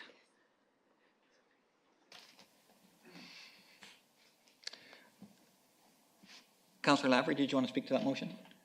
Yeah, well, actually, I hadn't Okay. planned on it, but it certainly caught my eye as well. And I think when I first started thinking of the possibility of representation, it speaks to our First Nation liaisons attending. I certainly thought of the chair of the Environmental Advisory Committee attending. It's a regional initiative, CSRD, and also it talks about the relevant to the Shuswap Watershed Council. Looking at it a little more closely, I won't support the motion because I think our efforts are best put into the Fraser Basin Council initiatives as opposed to this one. It's an interesting looking proposal here, but I think that we're best putting our resources into some of the, and there are conferences and there's some annual meetings that get together under what's existing and is more of a working group, I would argue. Thank you. Councillor Lindgren? Sorry, I'm just looking at my calendar, and I have the dates for SILGA of April 30th, May 1st, 2nd, and 3rd. That's correct. So there's no conflict. So I'd like to continue on with my motion. Okay. Councillor Flynn, did you want to speak to the motion? Yes. I would ask staff, when we dealt with the budget and the money that was put in the budget for these type of events, council education events. Was there extra put in for any one-offs? Because I will make it really clear that there's about 20 of these a year that people could argue might be worthwhile. I agree with Councillor, well, first of all, I'll ask that question. Was there a extra amount put in for events like this, as people would like to ask to attend them? Chief Financial Officer? Your worship, I believe there is a small amount. I'd have to confirm on the amount. I can Okay, get back so to you. maybe we could defer this till we know that amount and what it's designed for. And I will reiterate what Councillor Lavery talked about, that we are, through the CSRD, members of the Fraser Basin Council. And we have representation there through the CSRD. And I think this almost seems more like a staff or a not necessarily a council, and I think our resources are better spent on Fraser Basin Council initiatives, but that's just my thoughts. Councillor Flynn, are you making a deferral motion? I would ask that we defer this. I don't think we need to know till the next meeting and have staff come back with that information. Is there a seconder to the deferral motion? Councillor Eliason. There's no discussion around deferral. All those in favor of the deferral motion? Opposed? Councillor Lindgren is opposed. We'll defer it till the next meeting. Any other informational correspondence? Councillor Flynn, or was that you were speaking to? I was speaking to that. Okay. But Councillor Eliason? No, I was speaking to the motion. Councillor Wallace-Richmond? No, Your Worship. Councillor Lavery? Item number 4, please. Hence a letter from Mr. Wood. And I just ask through you, Your Worship, to staff whether this request merits a reference, excuse me, to Traffic Safety Committee. Director of Engineering and Public Works? Your Worship, typically we don't have a habit of putting hidden driveway signs within the urban areas. It's mostly for the rural areas of town. I am very familiar with this intersection in this area. Some of it has to do with some vegetation removal on the side, and there's no doubt that the speeds along 11th do increase. So it's a legitimate concern, and I will forward this to the Traffic Safety Committee for review. Thank you. Councillor Flynn? thank you, Worship. And similar question on item 5. I think it's item 5. Let's just see. Yeah. Interesting how two different people, me being one person and then these people, look at this. I've felt for years we've needed a 4-way stop where we now have a 4-way stop. I've seen many people think it's a 4-way stop. I believe that the solution is correct, but I guess it should maybe, this letter should be also referred to Traffic and Safety, or do you want to comment on it, Director of Engineering? Director of Engineering and Public Works. Thank you, Worship. So the 4-way stop that we implemented there was actually an interim solution. We had a roundabout plan, but it got cut from the 2018 budget. So we would still like to pursue that at some point. It actually got cut from this budget, but you guys didn't see it. So anyway, the 4-way stop, in our opinion, there was an issue with some of the water that used to run, the groundwater used to run on the road. But with the Conochek subdivision and the addition of the storm sewer and the ditching along that, sort of to the south of the intersection, it's actually improved that a little bit. So we still feel that the 4-way stop is needed, and it was, and it had gone through the Traffic Safety Committee as a recommendation. So I'm assuming you will reply to the people that wrote the letter? Yes, we will add it to the traffic safety agenda for discussion again, or at least response. Thank you. Thank you, Councillor Flynn. Another topic, but. Yes, please. Just a process question, because, Your Worship, you may recall an email that was sent to a few of us, and I don't know if it got distributed to everybody, and I don't think I distributed it to everybody because I thought it was going to come through the correspondence, but it hasn't, and it was titled Grinchville or something along those lines. But it was related to concerns about what didn't happen this year downtown with regards to decorations. So I don't know if I should wait till it gets put in the correspondence. Not sure why it didn't. I thought this would be the meeting it would be in. But I probably shouldn't discuss a letter that we don't have in here, but ask to have that found and brought to the next meeting, because I have a reply from downtown Salmon Arm, but I'm not going to provided until I actually see the correspondence. Do you recall that one? I do recall it, and we'll make sure it's on the next informational correspondence at the next meeting. Yeah, number 7 did talk about it a little bit, but I'd rather wait till the other one. Okay, thank you. Administrator, we'll just note that for the next meeting. Yes. Thank you. Any other discussion on informational correspondence? Okay, I think we did a pretty thorough job. Thank you. I know we have a presentation was supposed to be at 4, so the Radon people were a little behind, but we will get to you for sure. Lana Fitt, the Economic Development Manager, she has 2 items, and so I'd like to group those 2 items together and then have Terry follow her with his item. Could I have a motion to have Lana speak to us about her 2 items? Is there someone like to make that motion? Councillor Lavery, Councillor Wallace Richmond, second. All those in favor? Any opposed? We have a 4 o'clock presentation. We do. And I just mentioned to them that we're going to be a little bit late with that piece. I'll support it if we're quick with the next one, but I hate to bump this weekend's schedule, so 4 and a half. Yes, I understand. Okay. And I think they have another engagement this evening, so. Okay. All right. I don't think this will take too long. Would it be council's preference to hear that presentation now? Because we're going to bump somebody. What time is their engagement? Okay. All right. So, I'm going to stick with the 4 o'clock. okay.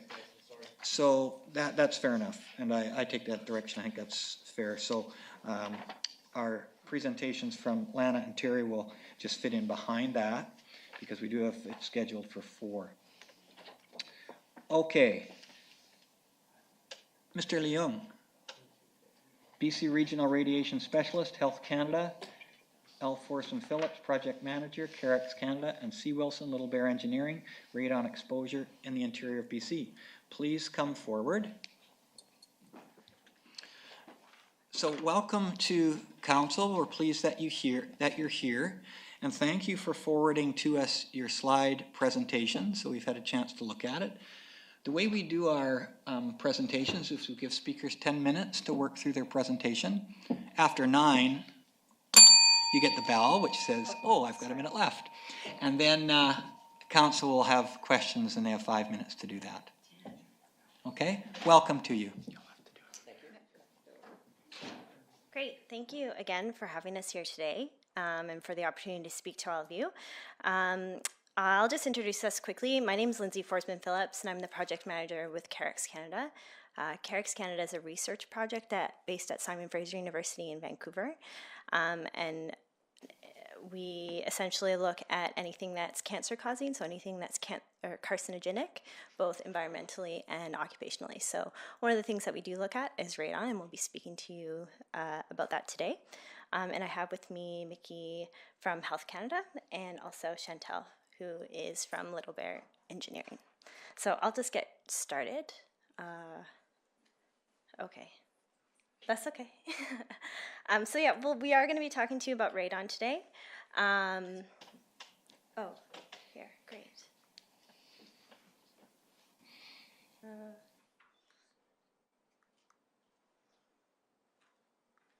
Oh, there we go.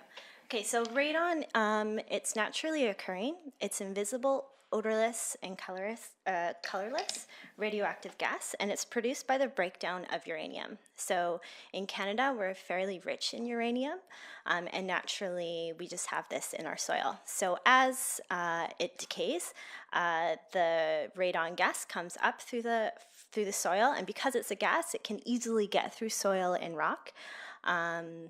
So that's a really important thing to note.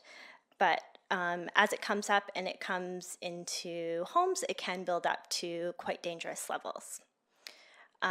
So just moving forward. So the thing about radon is that, again, it does decay from uranium. And there's beta gamma and alpha particles as the decay process happens. And the most important thing to note is that the alpha particles from radon can penetrate the lungs and it can damage the lungs. So when we look at damage to any kind of DNA, and if it can't be corrected, then these are when things start to happen. And one of the results of radon exposure and radon gas is unfortunately lung cancer. And it's the only known health effect of radon exposure. So right now, just generally speaking, in Canada, 1 in 2 people will develop cancer, and 1 in 4 will potentially die. And that's all types of cancers. And with radon, as I mentioned, it can only cause lung cancer. So when we look at radon, it's the leading cause of lung cancer in non-smokers, and it's the second leading cause of lung cancer in Canada behind, obviously, tobacco smoke. So there's about 28,000 new cases of lung cancer every year, and it is also the leading cause of cancer death. Because often lung cancer is caught in a later stage and not easily treated.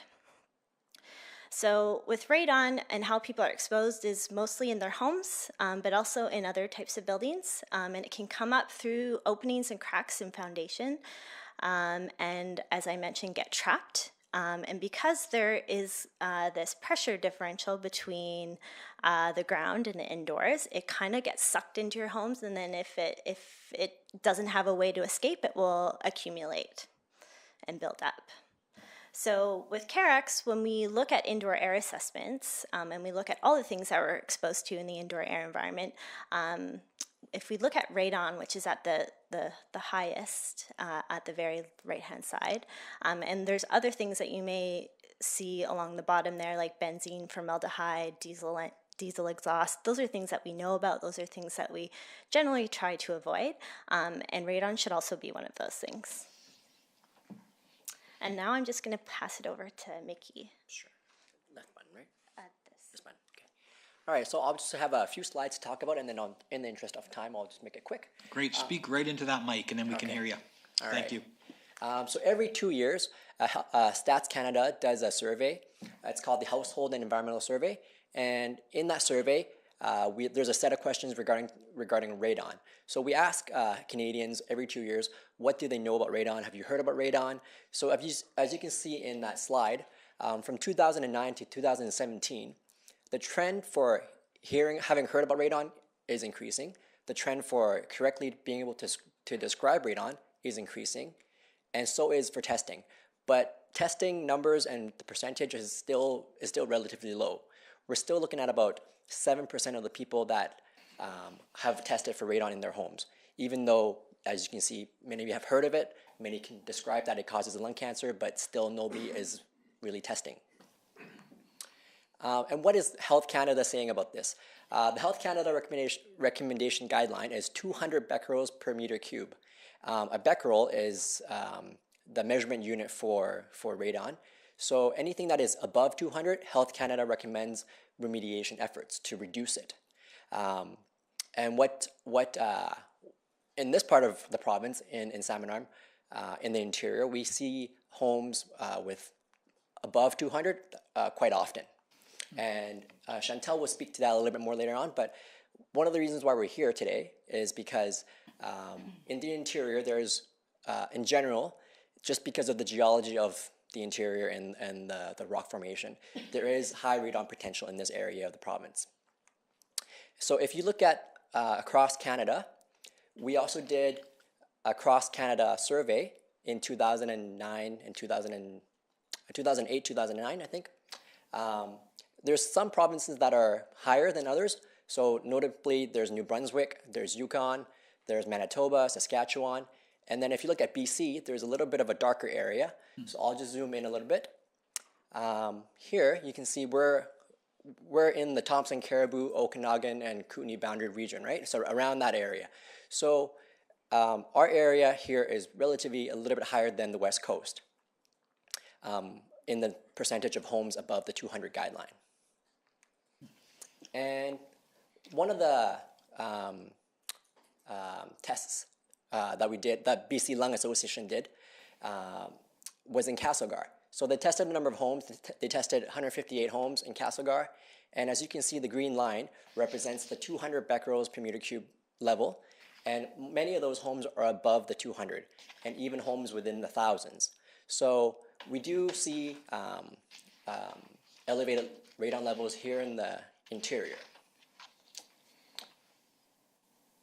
Oh, sorry, one last slide I'll talk about is since 2014, there's been a change in the BC Building Code. So if all homes built after 2014 have to have something called the radon rough-in built in.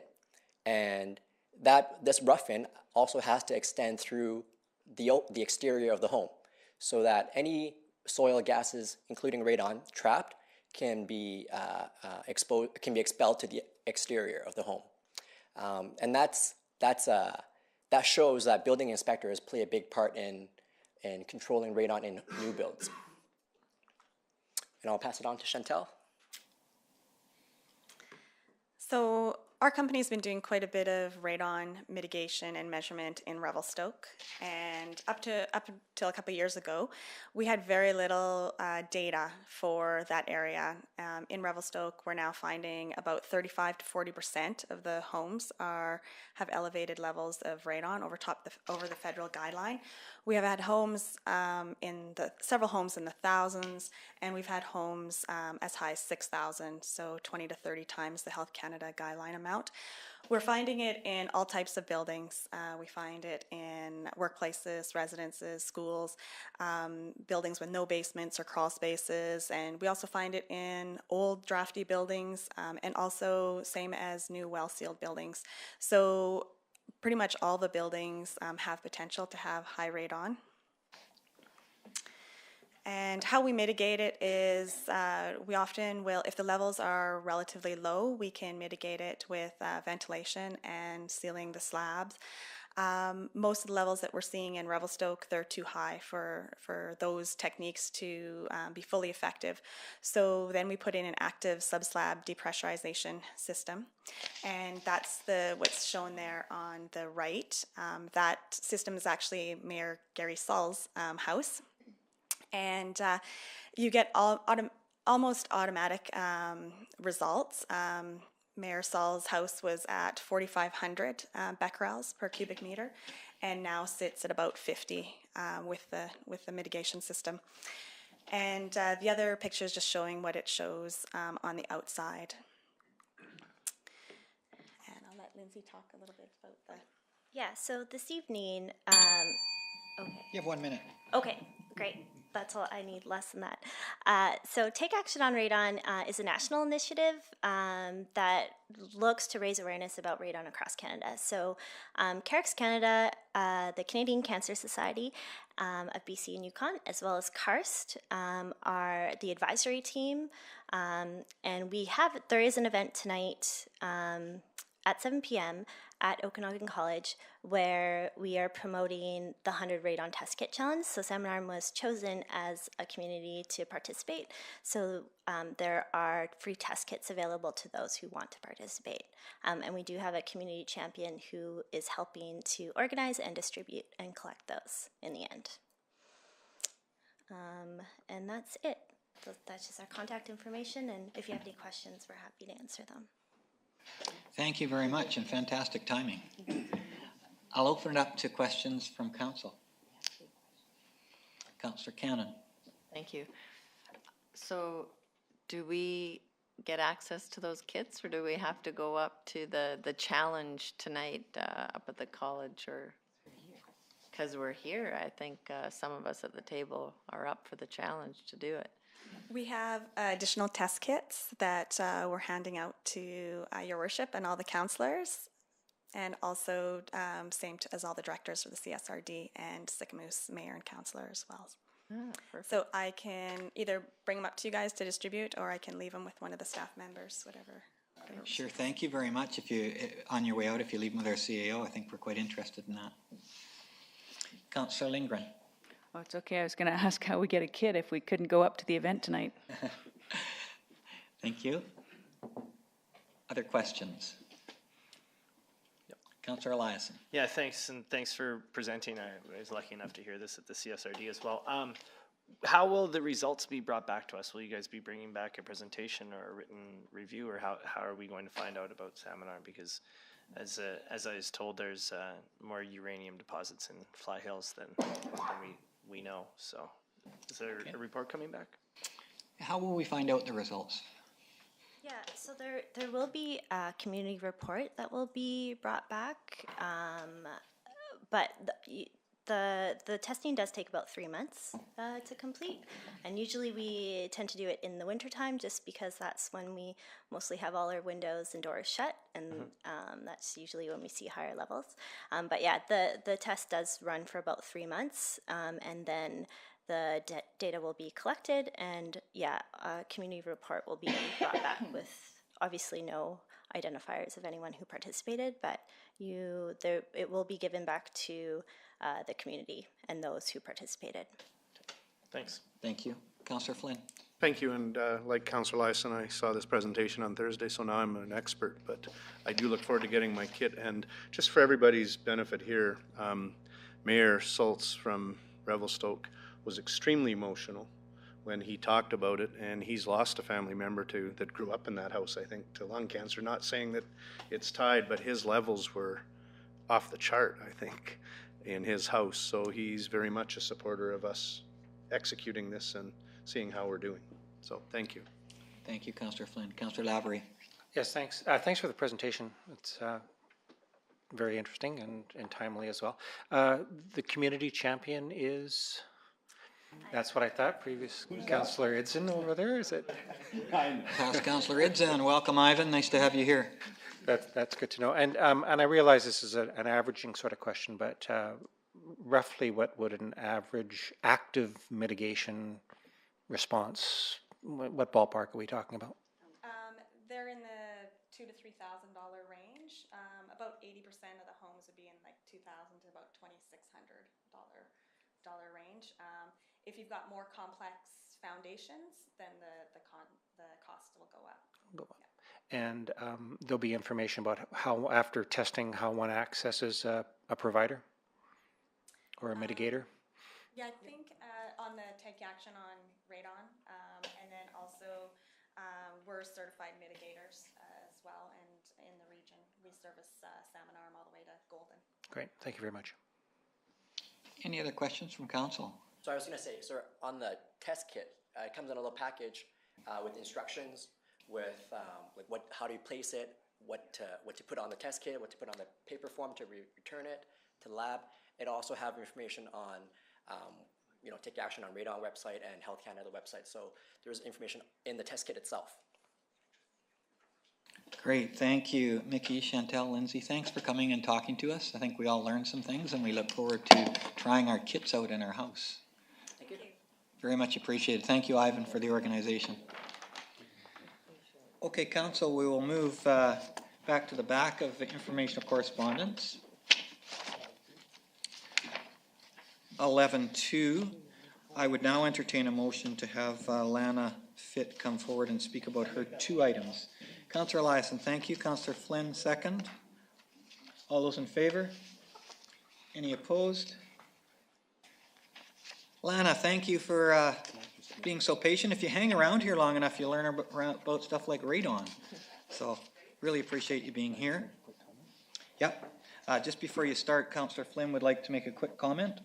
I just want to say that I've met with Lana about both of these items as our EDS rep, and Lana felt she didn't need to speak, but I think it's better that we have her speak to both of them.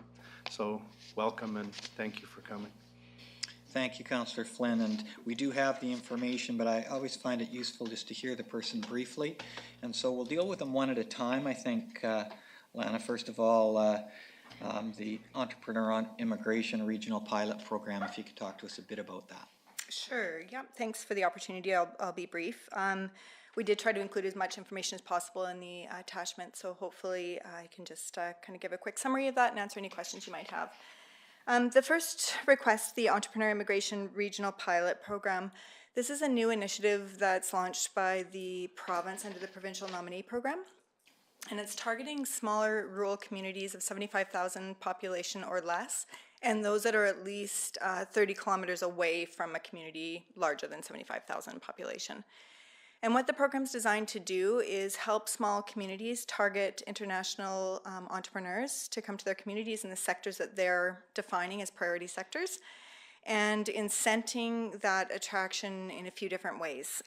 The first is that applicants to this program that meet the requirements and our community puts forward as being eligible under the new pilot program receive accelerated processing timelines for their applications.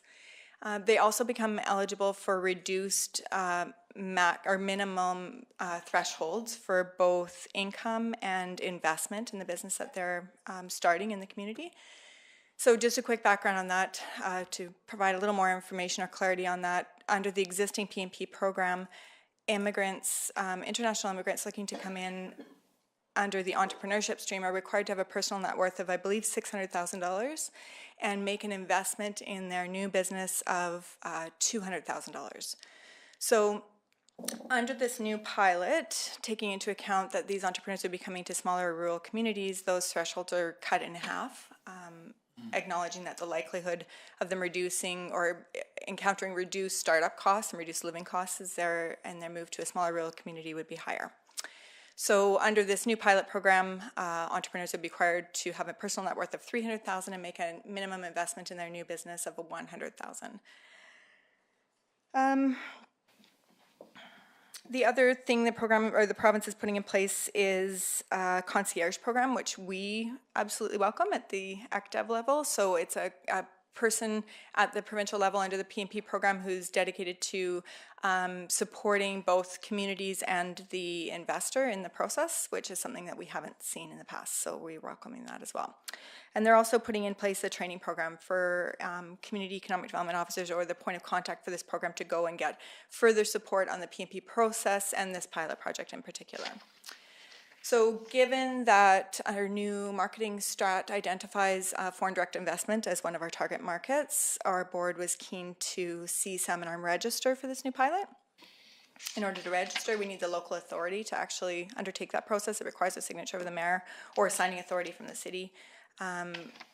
But the dedicated point of contact would still be, if the city chose, Economic Development Society, so we would address all concerns and all inquiries coming in through that process.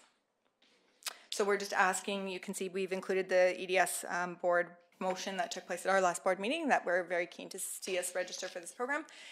We've also talked with Shuswap Settlement Services and Salmon Arm Chamber and are going to be planning a collaborative response process for international investors coming in under this program. Great, thank you, Lana. I will open it up to questions from council. Councillor Flynn, your name's up here, but I don't know if it was from before. Questions for Lana? Okay, I see no questions. I would entertain a motion then. Councillor Flynn, would you like to make that motion as our representative on economic development? Yes, I would. Okay, so that would be that the City of Salmon Arm endorse the EDC's application to the Entrepreneur Immigration Regional Pilot Program. Seconded by Councillor Cannon. Any questions or discussions? Comments? Councillor Flynn? Just to be clear, as I understood it, we're not endorsing your application, are we? Are we doing the application because it has to be a municipality, or do we just have to endorse it? We've, in anticipation of this being approved, we've actually drafted the application already, so it's ready to go, but the application requires a signature of our local authority in order for it to proceed. Okay. Thank you. Okay, thank you. Just before we vote on the motion, I'm very much in support of this program because I think it really fills a number of the goals that we have as a city. One, to be more diverse, both ethnically and culturally. Plus, it provides opportunity for individuals and brings business and business dollars to our city. So I appreciate you bringing it forward to us. All those in favor of the motion? Passes unanimously. Thank you. Lana, we'll jump to item number, your second item, which is Salmon Arm brand filing of an official mark. If you just briefly explain that to us, we have the letter and we've read it. Sure, yeah, thank you. So this kind of follows a similar stream actually as the last request from our organization, but more related to Salmon Arm's new brand. EDS staff have been looking at opportunities to ensure that our new brand is protected from inappropriate use or duplication of use from another entity or another community that we don't want necessarily attached to our community. Although we are certainly encouraging the use of the brand by diverse Salmon Arm groups, businesses, organizations, we do know that it does need to be protected as well. So we were looking originally at a trademark process. We had a couple of different consultation processes with different lawyers and have actually arrived in an official mark recommendation or request to council for brand protection. So as the request says, the official mark process is actually more efficient and more cost effective for our community. It's a quicker process. It takes much less than half the amount of time to register as opposed to a trademark process. And it's slightly less than half the cost as well. It also offers the new community brand stronger protection as opposed to a trademark process.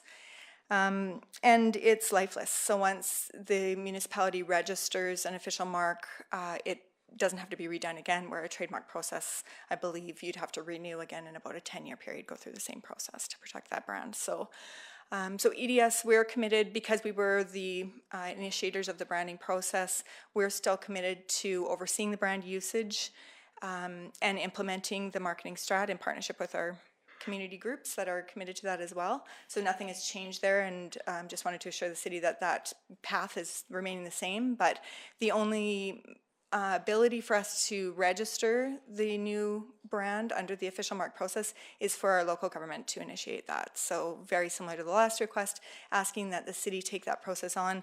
EDS has this amount to cover the cost in our budget because we anticipated doing this under the trademark process initially.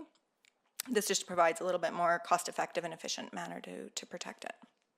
I guess the other piece of that I should mention is just the service agreement. So just to ensure that we're not handing this off to the city to take it on, we have talked with city staff and with the city's lawyer as well, and a recommendation has been made to establish a service agreement between EDS and the city Salmon Arm, very similar to what we have for MRDT or our existing ECDEV service agreement, maybe just a little bit simplified, that speaks to the fact that EDS will be responsible for overseeing the brand usage and oversight going forward. Okay, thank you, Lana. So what you're looking for is a motion to have the city undertake the process of filing an official mark for Salmon Arm's new brand and collaborate with EDS to come up with a service agreement. That's correct, yeah. Okay, is there someone who would like to make that motion? Councillor Flynn, second Councillor Liaison. Do we have questions that we'd like to ask Lana? Councillor Flynn. Well, I just want to speak to the motion and encourage council to support it. I do also want to thank Aaron and Lana for working so closely together on both of these two issues, I believe, and I know that some of staff's concerns were how much responsibility would fall back to the city, but thank you to the EDS board and yourself for saying, like you have the service agreements, will resolve that, and it will be yours to manage and the EDS boards to manage. But great working together and communicating, and thank you for your presentations on both issues. Thank you. Other comments from council? Could I ask the corporate officer if she has any comments before we vote on the motion? Thank you, Your Worship. Staff don't have any concerns with either of these initiatives, and we are confident that Lana and the city can work together to achieve the official mark with the assistance of the city's solicitor. Okay, thank you very much. Appreciate that. Any other comments before we vote on the motion? All those in favor of the motion? It's carried unanimously. Thank you so much for coming and seeing us. Councillor Flynn? Your Worship, I know this is a little bit off the agenda, but in council statements, I was going to speak to about 5 ECDEV issues and update on economic development. And with Lana here, could I do that now in case anybody has questions for Lana? Or do you want me to just wait? You know, I think perhaps, Councillor Flynn, we better wait. As important as that is, I know Mr. Smith, and our guests have been waiting for quite some time, and I don't want to delay them any longer. Not Yeah, to say and that I can those probably aren't- answer the question. Glenn has given me a good report. So. Okay. I will step out. Thank you very much. So Terry Smith is president of GM Silvatech Consulting Limited. There's an email and some information that we've been provided. I see Louis there from the Sconlith Indian Band. Welcome, Louis. Great to see you here. Could I have a motion to have Terry and Louis come forward to speak with us? Moved by Councillor Lindgren, second by Councillor Lavery. All those in favor of that motion? Any opposed? Welcome. Come forward, please, and your guests as well, whoever you need to have come up.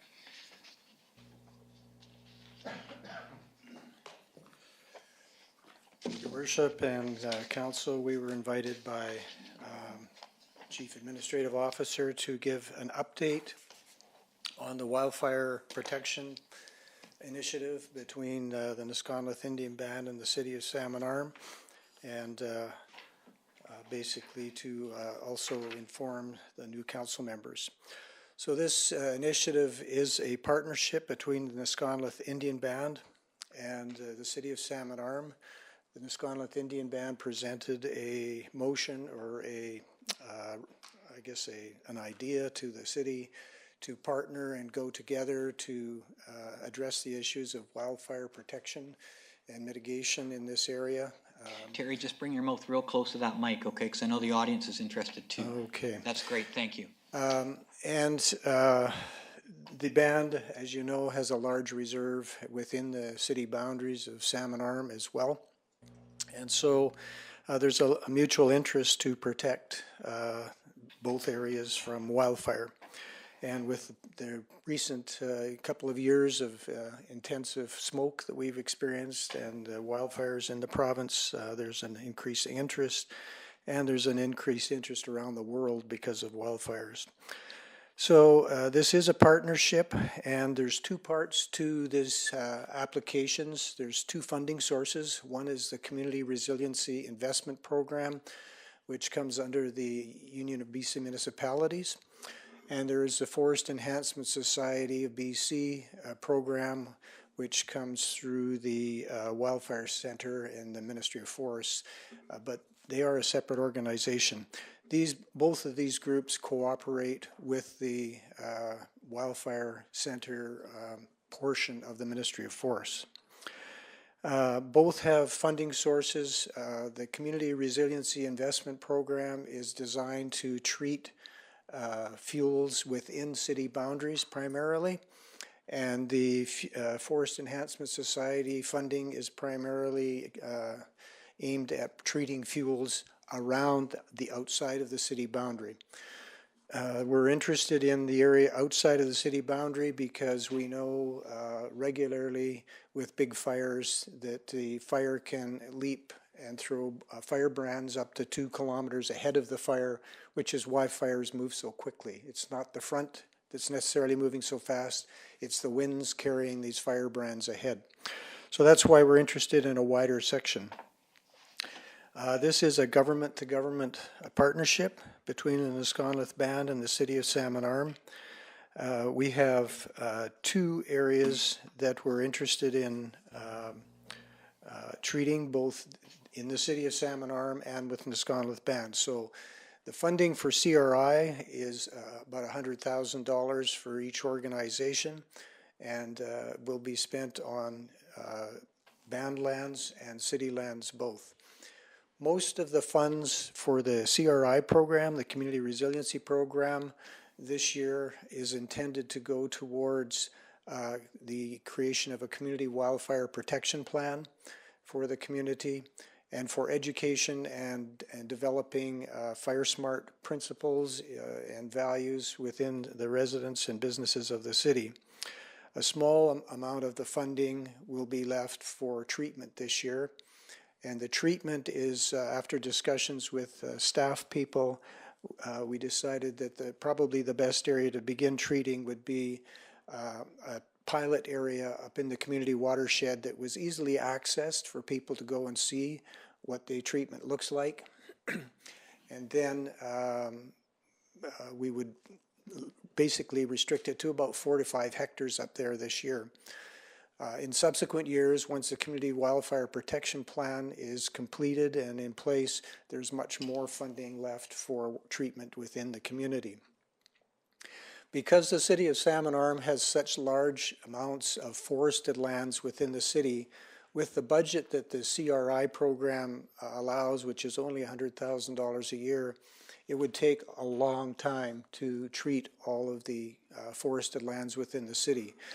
So what we are proposing, that because we have forested lands and because a lot of those are mature timber, what we're looking at doing is doing what is called commercial thinning of those forested areas.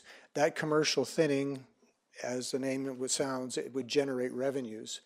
And those revenues then, excuse me, could be put into a forestry management fund or account for the city and be used to finance further treatments and move the program much quicker in order to make it more effective. So we are proposing that. Basically, there are 4 objectives.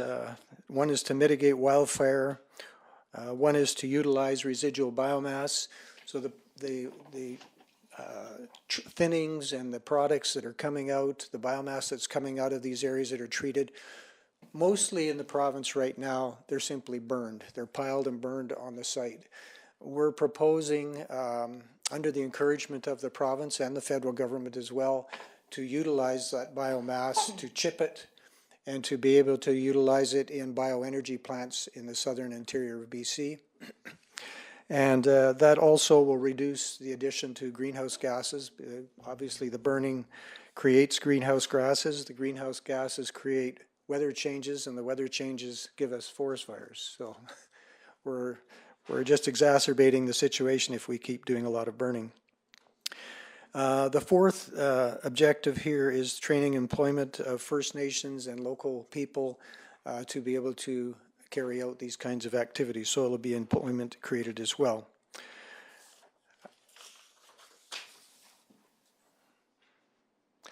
I think that's pretty much the explanation behind the CRI program. The Forest Enhancement Society program, again, same partnership arrangement, government to government. It's for treating areas outside of the city. So the area that we would like to treat in the first year of approval is right adjacent to the area within the city. So in the Canoe Creek watershed, which was deemed to be the highest priority for the city to begin all of these treatments, right across the boundary, there's an area there that could be treated, and we could do one treatment between the 2 areas at the same time, which of course is more cost effective. So we are looking at doing that in the Canoe Creek watershed, and if we are successful, we're looking at probably doing about 65 hectares in the first year. And I think we're being conservative on that.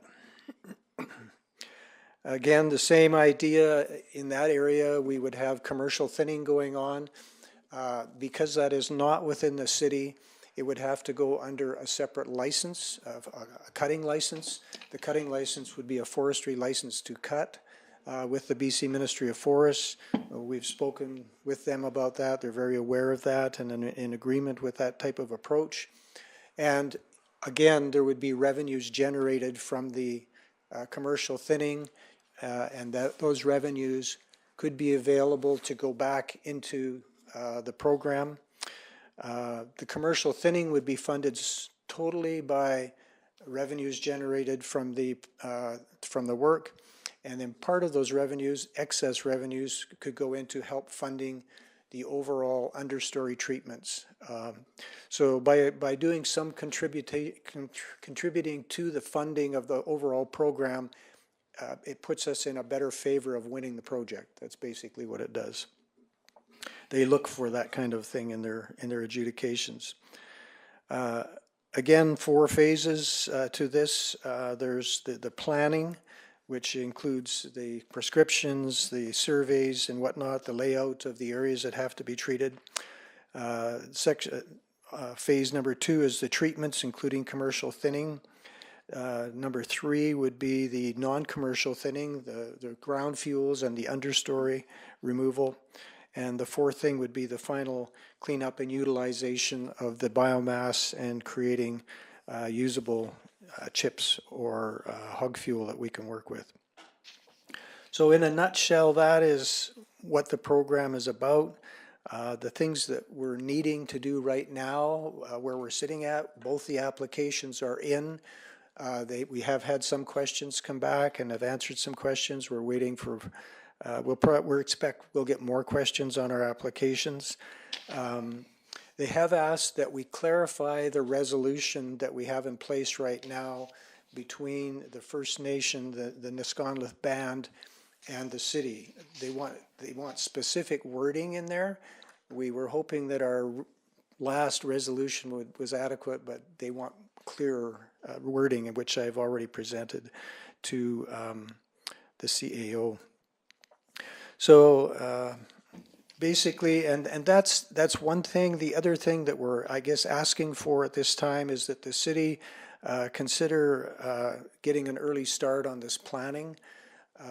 If we're successful on both of these applications, we could end up in March with starting the Community Wildfire Protection Plan, looking at the Fire Smart program and getting that off the ground, and trying to do the planning and layout for all of the treatments. And that's a lot of things to start up at once.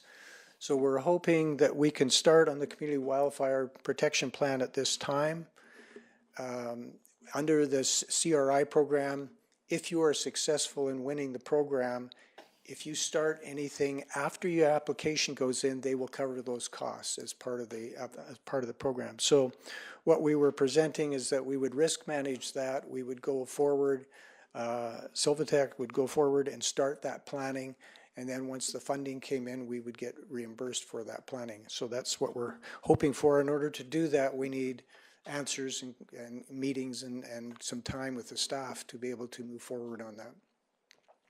So I think that's pretty much all I have, unless Louis has something he wants to add at this time.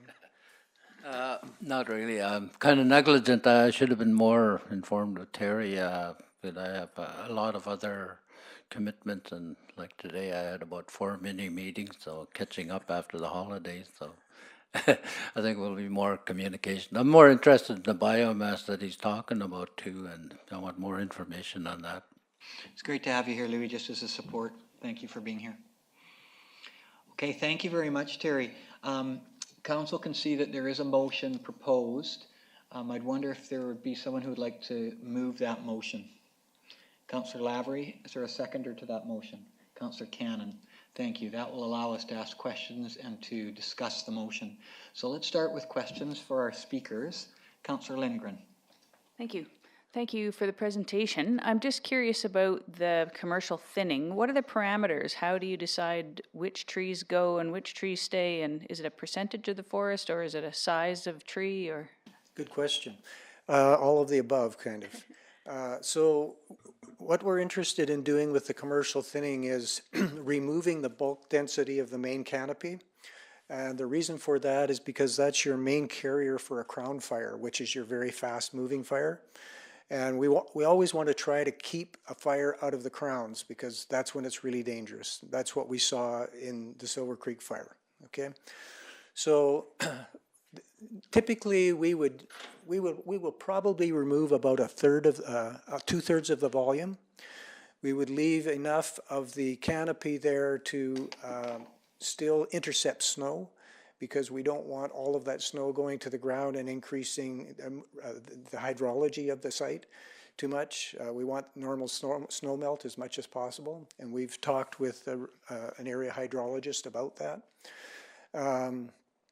We also want to leave enough canopy to discourage a lot of regeneration underneath the stand, because we don't want to go in there every couple of years and keep treating it, right? We'd like to have something that's going to last 10 years or so at least. Another thing that we're looking at is we want to try to choose the biggest, strongest trees that have been seasoned by a lot of wind and shake and stuff like that, so they're not going to blow over, they won't become blow down. And we also want to try to leave wildlife trees and basically old growth trees as much as possible. So those are the things we're going to target to leave behind. Okay. So is there a risk then of you leave the old growth there, you take out the young trees, what happens when the old trees die? Will we have new trees to replace them? Yeah, there will be trees coming up underneath, and in subsequent years, subsequent decades, you'll see some of the old trees die out for sure. They'll just die off, and then we will be choosing different trees to leave behind, for sure. So it's a select harvesting system, type of harvesting system. Yeah. Thanks. Okay. Thank you, Councillor Lindgren. Councillor Eliason. Yeah, not really much of a question, but more of a comment. I'd like to thank Councillor Lavery for doing our work at this table, and staff for helping out, and both of you gentlemen and staff. I see some younger folks back there. Don't know those guys, but I wasn't sure how the program was going to operate. I knew that $100,000 would get you basically nothing when we went into a forest fuel management. So the commercial thinning is how it's sustainable, and I understand that, and I appreciate the areas that will be worked on here first, and in Chase first, and then to the west of town. And commercial thinning is I think a gentle way of stating it, but I've experienced commercial thinning before. I've seen it before, and it is a little more dramatic than what you're going to expect.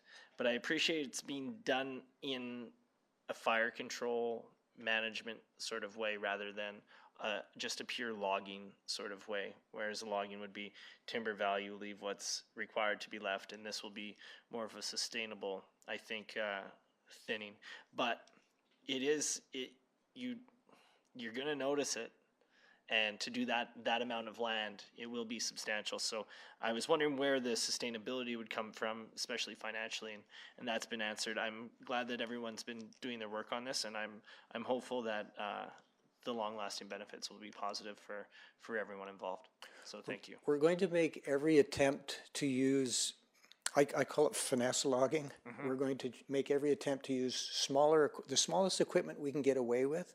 Yeah. To do directional falling and to minimize the damage to residual trees. That's what we're going after. So.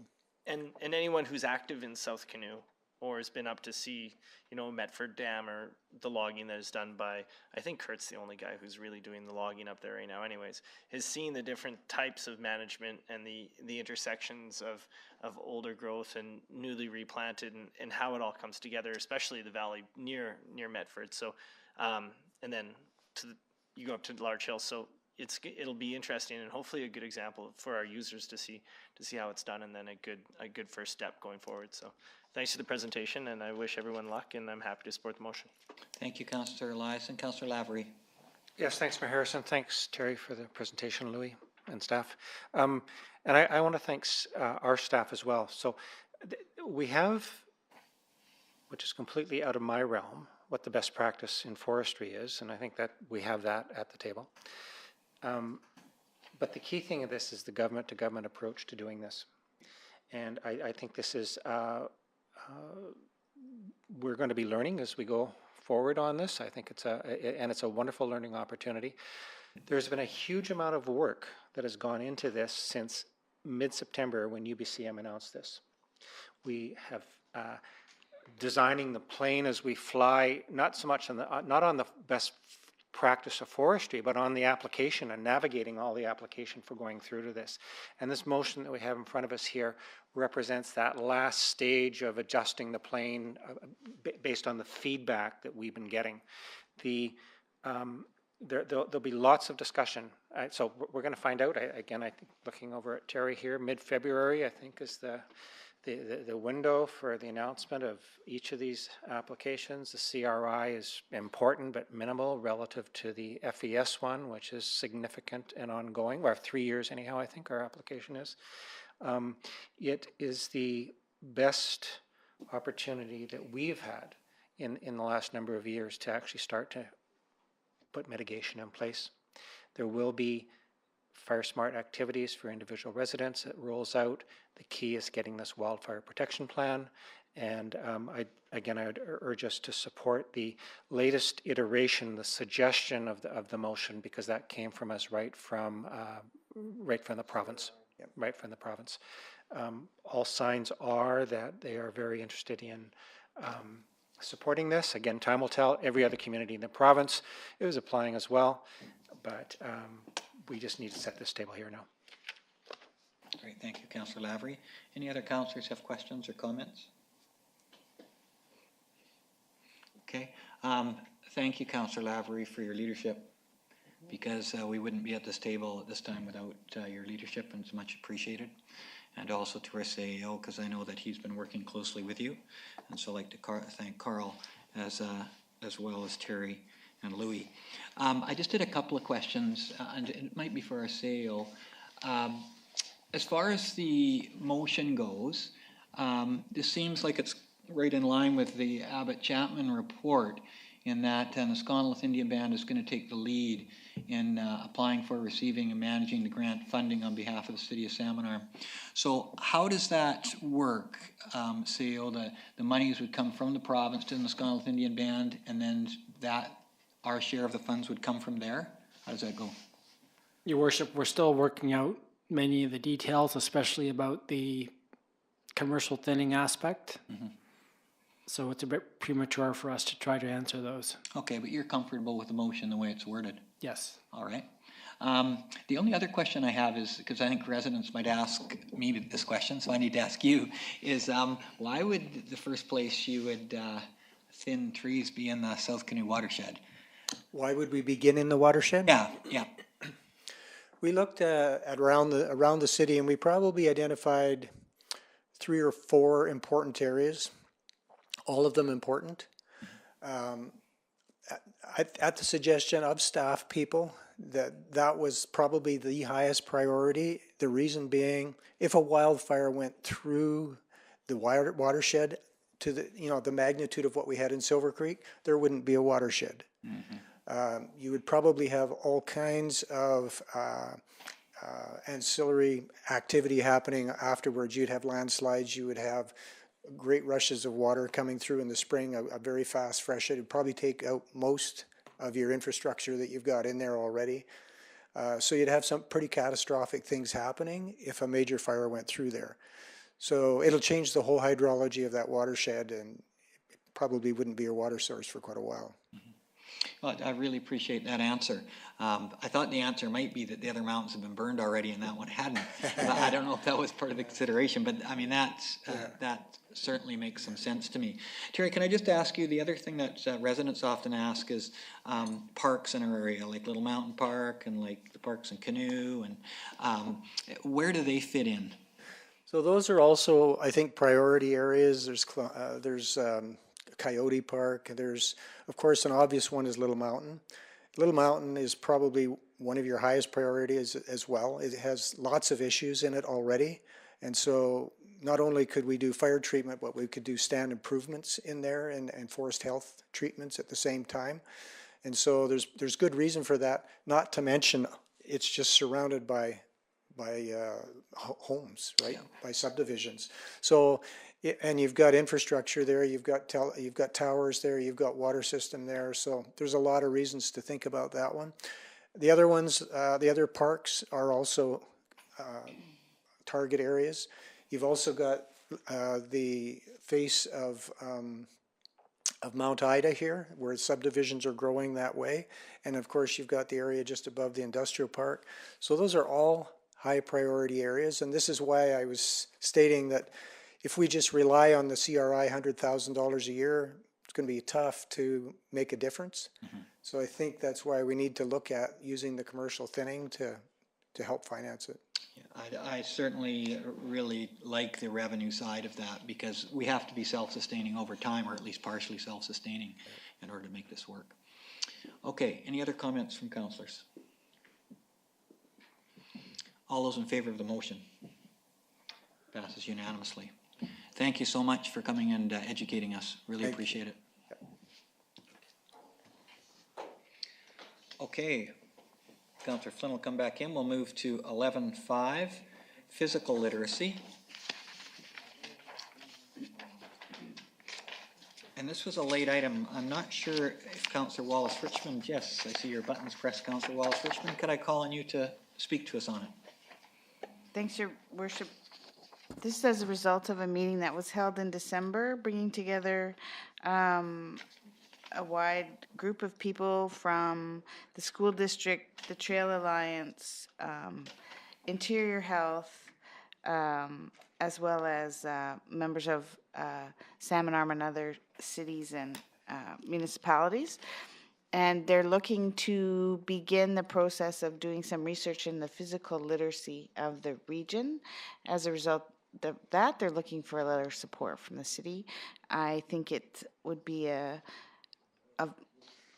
following up on an opportunity that we're always looking for, a partnership with the school district. This would be a more formal way to approach that with funding tied to it. So it's my hope that if I were to make a motion that we send a letter of support, I would hope to have the support of my fellow councillors. Thank you. Would you please make that motion now? I will make the motion that we send a letter of support to this initiative to the school district representative. Thank you. Is there a seconder to the motion? Councillor Lavery, thank you. Councillor Wallace-Richmond, I think you've spoken to the motion pretty well. Is there any other comments from councillors here? Or questions for Councillor Wallace-Richmond? Councillor Lindgren? Thank you. Could we have a clarity on what physical literacy actually is? Councillor Wallace-Richmond. So physical literacy, this particular project is about building cities where we're teaching young people how to move their bodies. And so it can be through playgrounds, trails, unstructured play, use of fields, so that when they get to school age and beyond, that they have a sense of how to be literate from a physical point of view, which might seem obvious to some, but it actually is an issue. That there are kids getting to kindergarten that don't know how to skip and don't know how to run and don't know how to jump. And so it's an indicator of, childhood development indexes that we continue to move forward on improving that as much as we can. Thank you, Councillor Wallace-Richmond. Any other questions? So the motion is to provide a letter of support to the school district. I see no other questions. All those in favor? It carries unanimously. Thank you very much, and thank you, Councillor Wallace-Richmond, for your leadership there. Council, I'm wondering if anyone would object if we move to to item 18.1, because I see June Stewart is in the audience, and we have a couple other items in between. Is there any objection to doing that? Okay, thank you. So let us go to 18.1. And you can see the item. There is a motion that Councillor authorizes submission of an application in partnership with the Shuswap Children's Association to the UBCM for the Community Child Care Planning Program, and that the City of Salmon Arm provide overall grant management, including procurement of services. Is there someone that would like to make that motion at this time? Councillor Wallace-Richmond, Councillor Eliason is second. I'll just ask, June, did you want to come forward and speak to us? Could I have a motion from someone to ask June to come speak to us? Councillor Lindgren, second. Yeah. Councillor Flynn, all those in favor? Thank you. Please come forward. And thank you, June, for being here. June has done the work on this. Well, so not really. It's a little bit unplanned here. This follows on the heels of a meeting that Mayor Harrison helped spearhead with Michelle Kirby from the province, who was in the area, talking about the Community Child Care Planning Grants. It's a UBCM initiative, so it's only open to the municipalities. It's a $25,000 grant to do a plan and a study of childcare needs and what we're going to do in the future in 2, 5, 10 years, and a strategy of how we can meet the needs. You'll see in your package there was a lot of letters of support for putting the application in, and we've been trying to provide some background support in developing the application. Unfortunately, the woman who took it on had a hard time tracking her down since New Year's. I'm told that she became very ill after Christmas, so hasn't quite got the application package done. But there's lots of need out here for doing planning for childcare, where it will be, whether it's part of a municipal facility or private facilities, other nonprofits. The strategy will encompass all of that. Thank you, June. It looks like the application is quite close to being complete. Yes, it is. And so you're confident that we will meet the deadline? Yeah. Okay. Council, you've probably seen there is letters of support from the Chamber of Commerce, from the Chair of the School Board, from Manager of Shuswap Daycare Society, of Economic Development, and of LAS. And so, as June has said, and there's one other that's come in, so there is a lot of support in the community. And as you know, as in the case of most grants, you have to have the planning grant first before you qualify for the actual grants to supply childcare spaces. Childcare is very much on the provincial radar right now, so, and there's money out there. Thank you. Councillor Flynn, did you have a question? Yeah, I'm very much in support of the motion, so do we have a motion on the floor? We do. Okay. Quick question, June. At the CSRD board meeting on Thursday, the couple of the electoral area directors and staff there brought this forward and said we should be doing it as a region. Now, knowing that you are the executive director of the Shuswap Children's Association, I don't want to slow down the process, and I want to make sure we get ours in, but there's 25,000, and I think each electoral area could be able to get 25,000. That's correct. Is there any value in trying to add to this, or do you want to just go with what we've got as a city and work on the regional collaboration perhaps next round? Or is it too late to try to make that regional happen? That's something we've certainly tossed about. I know Sicamous is also applying for this, and absolutely, anything Sicamous parents do impacts childcare seats in Salmon Arm too, because there is no registered licensed childcare in Sicamous, so they're coming this way for childcare. Timelines have been so short, it's been very difficult to collaborate on a regional level, so we chose to pursue this on the Salmon Arm basis and let Sicamous do theirs. I didn't know anything about the regional district one. Well, no, it was brought up at the meeting, and we kind of said we're going forward because of the timelines, but I just think the more the better, but not if it slows down our process and changes our chance to get the 25,000 for Salmon Arm. Yeah, it's due this Friday, so there's not going to be time to pursue that. Okay, thank you. Thank you for the question. Appreciate it. Is there any other questions from council? Okay. Did the Director of Corporate Services, did you want to make any comments? I know you've been working with June and helped us out. Thank you, Your Worship. No comments from me. I have spoken to the Chief Financial Officer about the overall grant management and procurement of a consultant should the grant be successful, and we'll work alongside June to make that happen. Thank you. Okay. I don't see any other questions, so I will call the question. All those in favor? It's carried unanimously, and thank you, June, for your leadership. Really appreciate it. All right. Council, we will go back to council statements. Please press your button if you would like to make one. Councillor Flynn.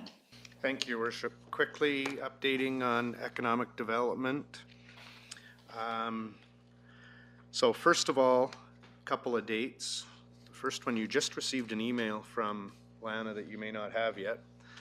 January 22nd, that's next Tuesday morning, starting at 7:30, running till perhaps 10:30, is the annual planning work plan for economic development.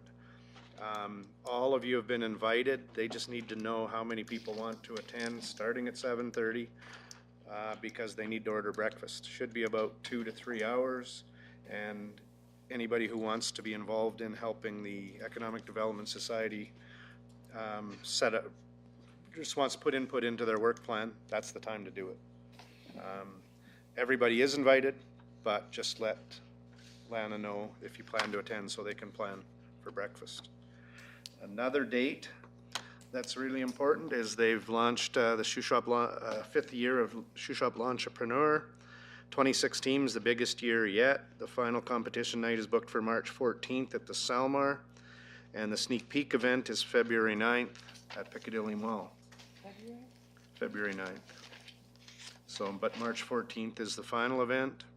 There's an industrial park lunch and learn being planned for February in partnership with Okanagan Trades. That's coming. There's a technology meetup youth trade show at Sullivan School planned for February 19th, 9 to noon. Partnership between school district and EDS. Over 600 youth went through the booth, so that's February 19th. And I will forward this email to you all, but just reading from it because I got it this morning. There's a board vacancy for the tourism sector with Sebastian leaving the Prestige. They're advertising for expressions of interest. The Makerspace workshops are extremely busy. They're running 3 workshops, 3D printing, wood tuning, and electronics. And she's looking forward to presenting 2018 measure reports to council next month and coordinate with Aaron.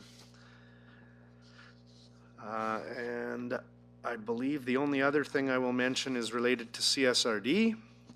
CSRD budget is next week, I believe. When's your presentation to the chamber? End of the month. Yes. So the mayor's presentation through the chamber is January 30th at the Prestige. The CSRD is taking lunch for that time period, and all of the CSRD board is going to come and attend, and many staff are going to come and attend your presentation. So I would hope lots of council will be there as well. I'll try to make it exciting. There you go. Thank you for your listening to all of that exciting stuff coming from economic development. And Andrew Wilkinson toured the Innovation Center way before our Minister of Jobs and Innovation did. Thank you, Councillor Flynn. Thanks for the report on EDS. Councillor Lavery. Thank you, Mayor Harrison. I will be quick. Councillor Flynn just reminded me of it, and I think EDS will definitely be doing it, but Sebastian's played a key role in implementing the MRDT as well, and I think it, I'd like to see us maybe send him a letter of thanks for the efforts that he's invested in this community as well. I don't know if we need a motion for that. Administrative Officer, do we need a motion or just direction? No. I'm sure everyone would be in support of that. Yeah, I think Thank you very much. Just to recognize that, it wasn't on my list. A couple of, as we're going through our committees, I want to start off with the Regional Library. We do have a new head librarian, Christy Woodcock. She replaced James Leighton, who moved on to another position, and Christy's been there since the mid-fall and is a welcome addition, and say hello to her if you can. You probably, if you've been by there's lots of renos and washrooms and painting and reorganization going on. It's more a refurb and a refresh than a major reconstruction, but it is associated with the new lease and them moving forward. And just to note that in mid-February, the ORL board will meet for its first time for this year. And I've mentioned it before, but I think FAMA will be, review of FAMA will be late next fall, but that'll be a discussion for mid-February. So going forward there. I will be attending in early April the COFI conference in Vancouver this year. I'll be going actually as a representative of SILGA for that, but I do know that based on our forestry companies and enhanced companies here, I hope to be able to support them when I'm down there. So if there's anything else that people want to pass on, let me know. Shuswap Watershed Council, we've had my introductory meeting there. I have to say, as I'm getting up to speed, I can't say much more about that, but I will be filling that in as we go forward, as we meet every couple of months. And then Mayor Harrison, maybe I'll defer to you on that, but you and I attended the Shuswap Emergency Program. We've had one introductory meeting with them and one board meeting with them. And I think it really, I learned a lot. And after 4 years, I should have known more, I think, about it. And I think that at some point in the next while, we should come back and give council an update as to a little bit of the history. It's really started post 1998. And I am developing a recognition that the program is actually fairly cutting edge for the province in terms of accruing volunteers and supporting volunteers, the relationship they have with the fire department and with city staff as well. So my eyes are being open to the capacity of the SCP, and we'll share more information on that as we go on. Thank you. Thank you, Councillor Lavery. Councillor Cannon. Thank you. I just wanted to reiterate that our mayor is going to be at the chamber luncheon on January 30th. I had a chamber meeting this morning, and it looks like it's going to be a sellout. So if any councillors are interested in registering, you should do that right away. Okay, thank you, Councillor Cannon. Any other council statements? Okay, thank you very much for your work on your committees. We'll move on to unfinished business, 17.1. Move back in my agenda. There we go. Okay. 17.1, Director of Engineering and Public Works, Investing in Canada Infrastructure Program, deferred motion. We have a motion. Your Worship, I'll read the motion which was deferred from the previous council meeting. It was moved by Councillor Wallace Richmond, seconded by Councillor Lavery, that council authorize submission of a grant application under the Canada-BC Investing in Canada Infrastructure Program for the West Bay Connector Project, estimated cost of $1.2 million plus taxes. Thank you. Would the Director of Engineering and Public Works like to speak to that? I can also speak to it following his presentation. Thank you, Your Worship. I'd just like to add a couple of comments. First of all, the reason that this was brought forward to Council is because the Foreshore Trail, the West Bay Trail, and Heritage Trail are all priority items in the strategic plan for the community, and staff felt this was a good opportunity to get 73% of the city's works funded. However, after having met with the community partners, and this was also a way of spurring that discussion on, because we really needed to have that community-to-community discussion. And I think right now, from staff's perspective, we don't feel that, first of all, the timing isn't really great for an application. We're very short in time, and also with the other partners involved, we still need some work to do, but it's a good way to get things started. Great, thank you very much. I'll let Council, if they have any questions at all, they could go ahead. Okay, I would just like to speak to it as well. And we did meet with our government partners, Anasconlith Indian Band and Adams Lake Indian Band, to plan around the West Bay Connector. And it is an exciting project, and it's a project where everyone is on board. There's a lot of work to do. And we're not quite ready yet to make an application such as this. Although, like the Director said, I think this really brought forward the need for future planning. So coming out of that meeting, we agreed that staff from our three governments would meet and come up with a plan, an agreement on how we can move that project forward. And so once that comes about, I will certainly report to you. And but for the time being, I think it would be premature to make this application. We look forward to future grants like this, because it's going to cost a lot of money to build that trail. So I would ask that Council vote against this motion at this time. Councillor Liaison. I'm a bit confused. Okay. Which is easy to do at this time of day. The motion that I'm looking at on my screen on my left has that and further that. Are we talking that we took the middle and that out, and we've deferred that piece of the motion, and that's what we're voting on today, and we've passed the other two? Am I correct in this? I'll refer that to CEO, but that's how I understand it. Because the airport, I would think, is important, and the 30,000 for secondary water supply is important. If we've already passed those, then I have no problem calling the question on this and voting against it.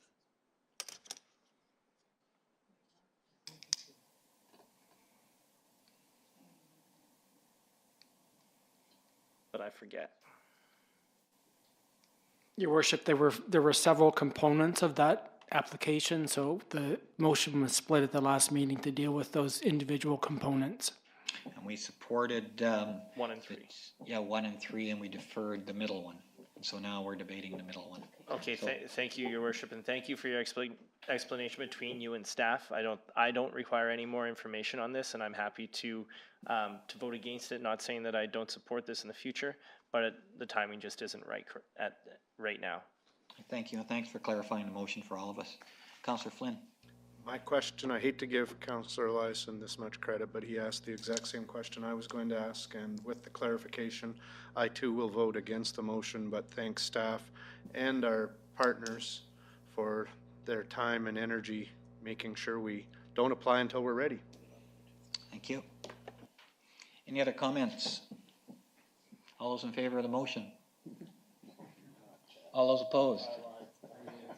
Okay, all opposed at this time. Question and answer period. Lachlan, you have any questions?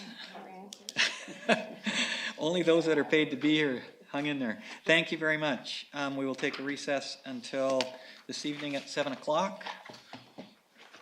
Considering we haven't had a meeting in more than a month and a week. Yeah. That was pretty good. There's a lot of stuff. You guys did a good job. Oopsie. Imagine if we didn't have the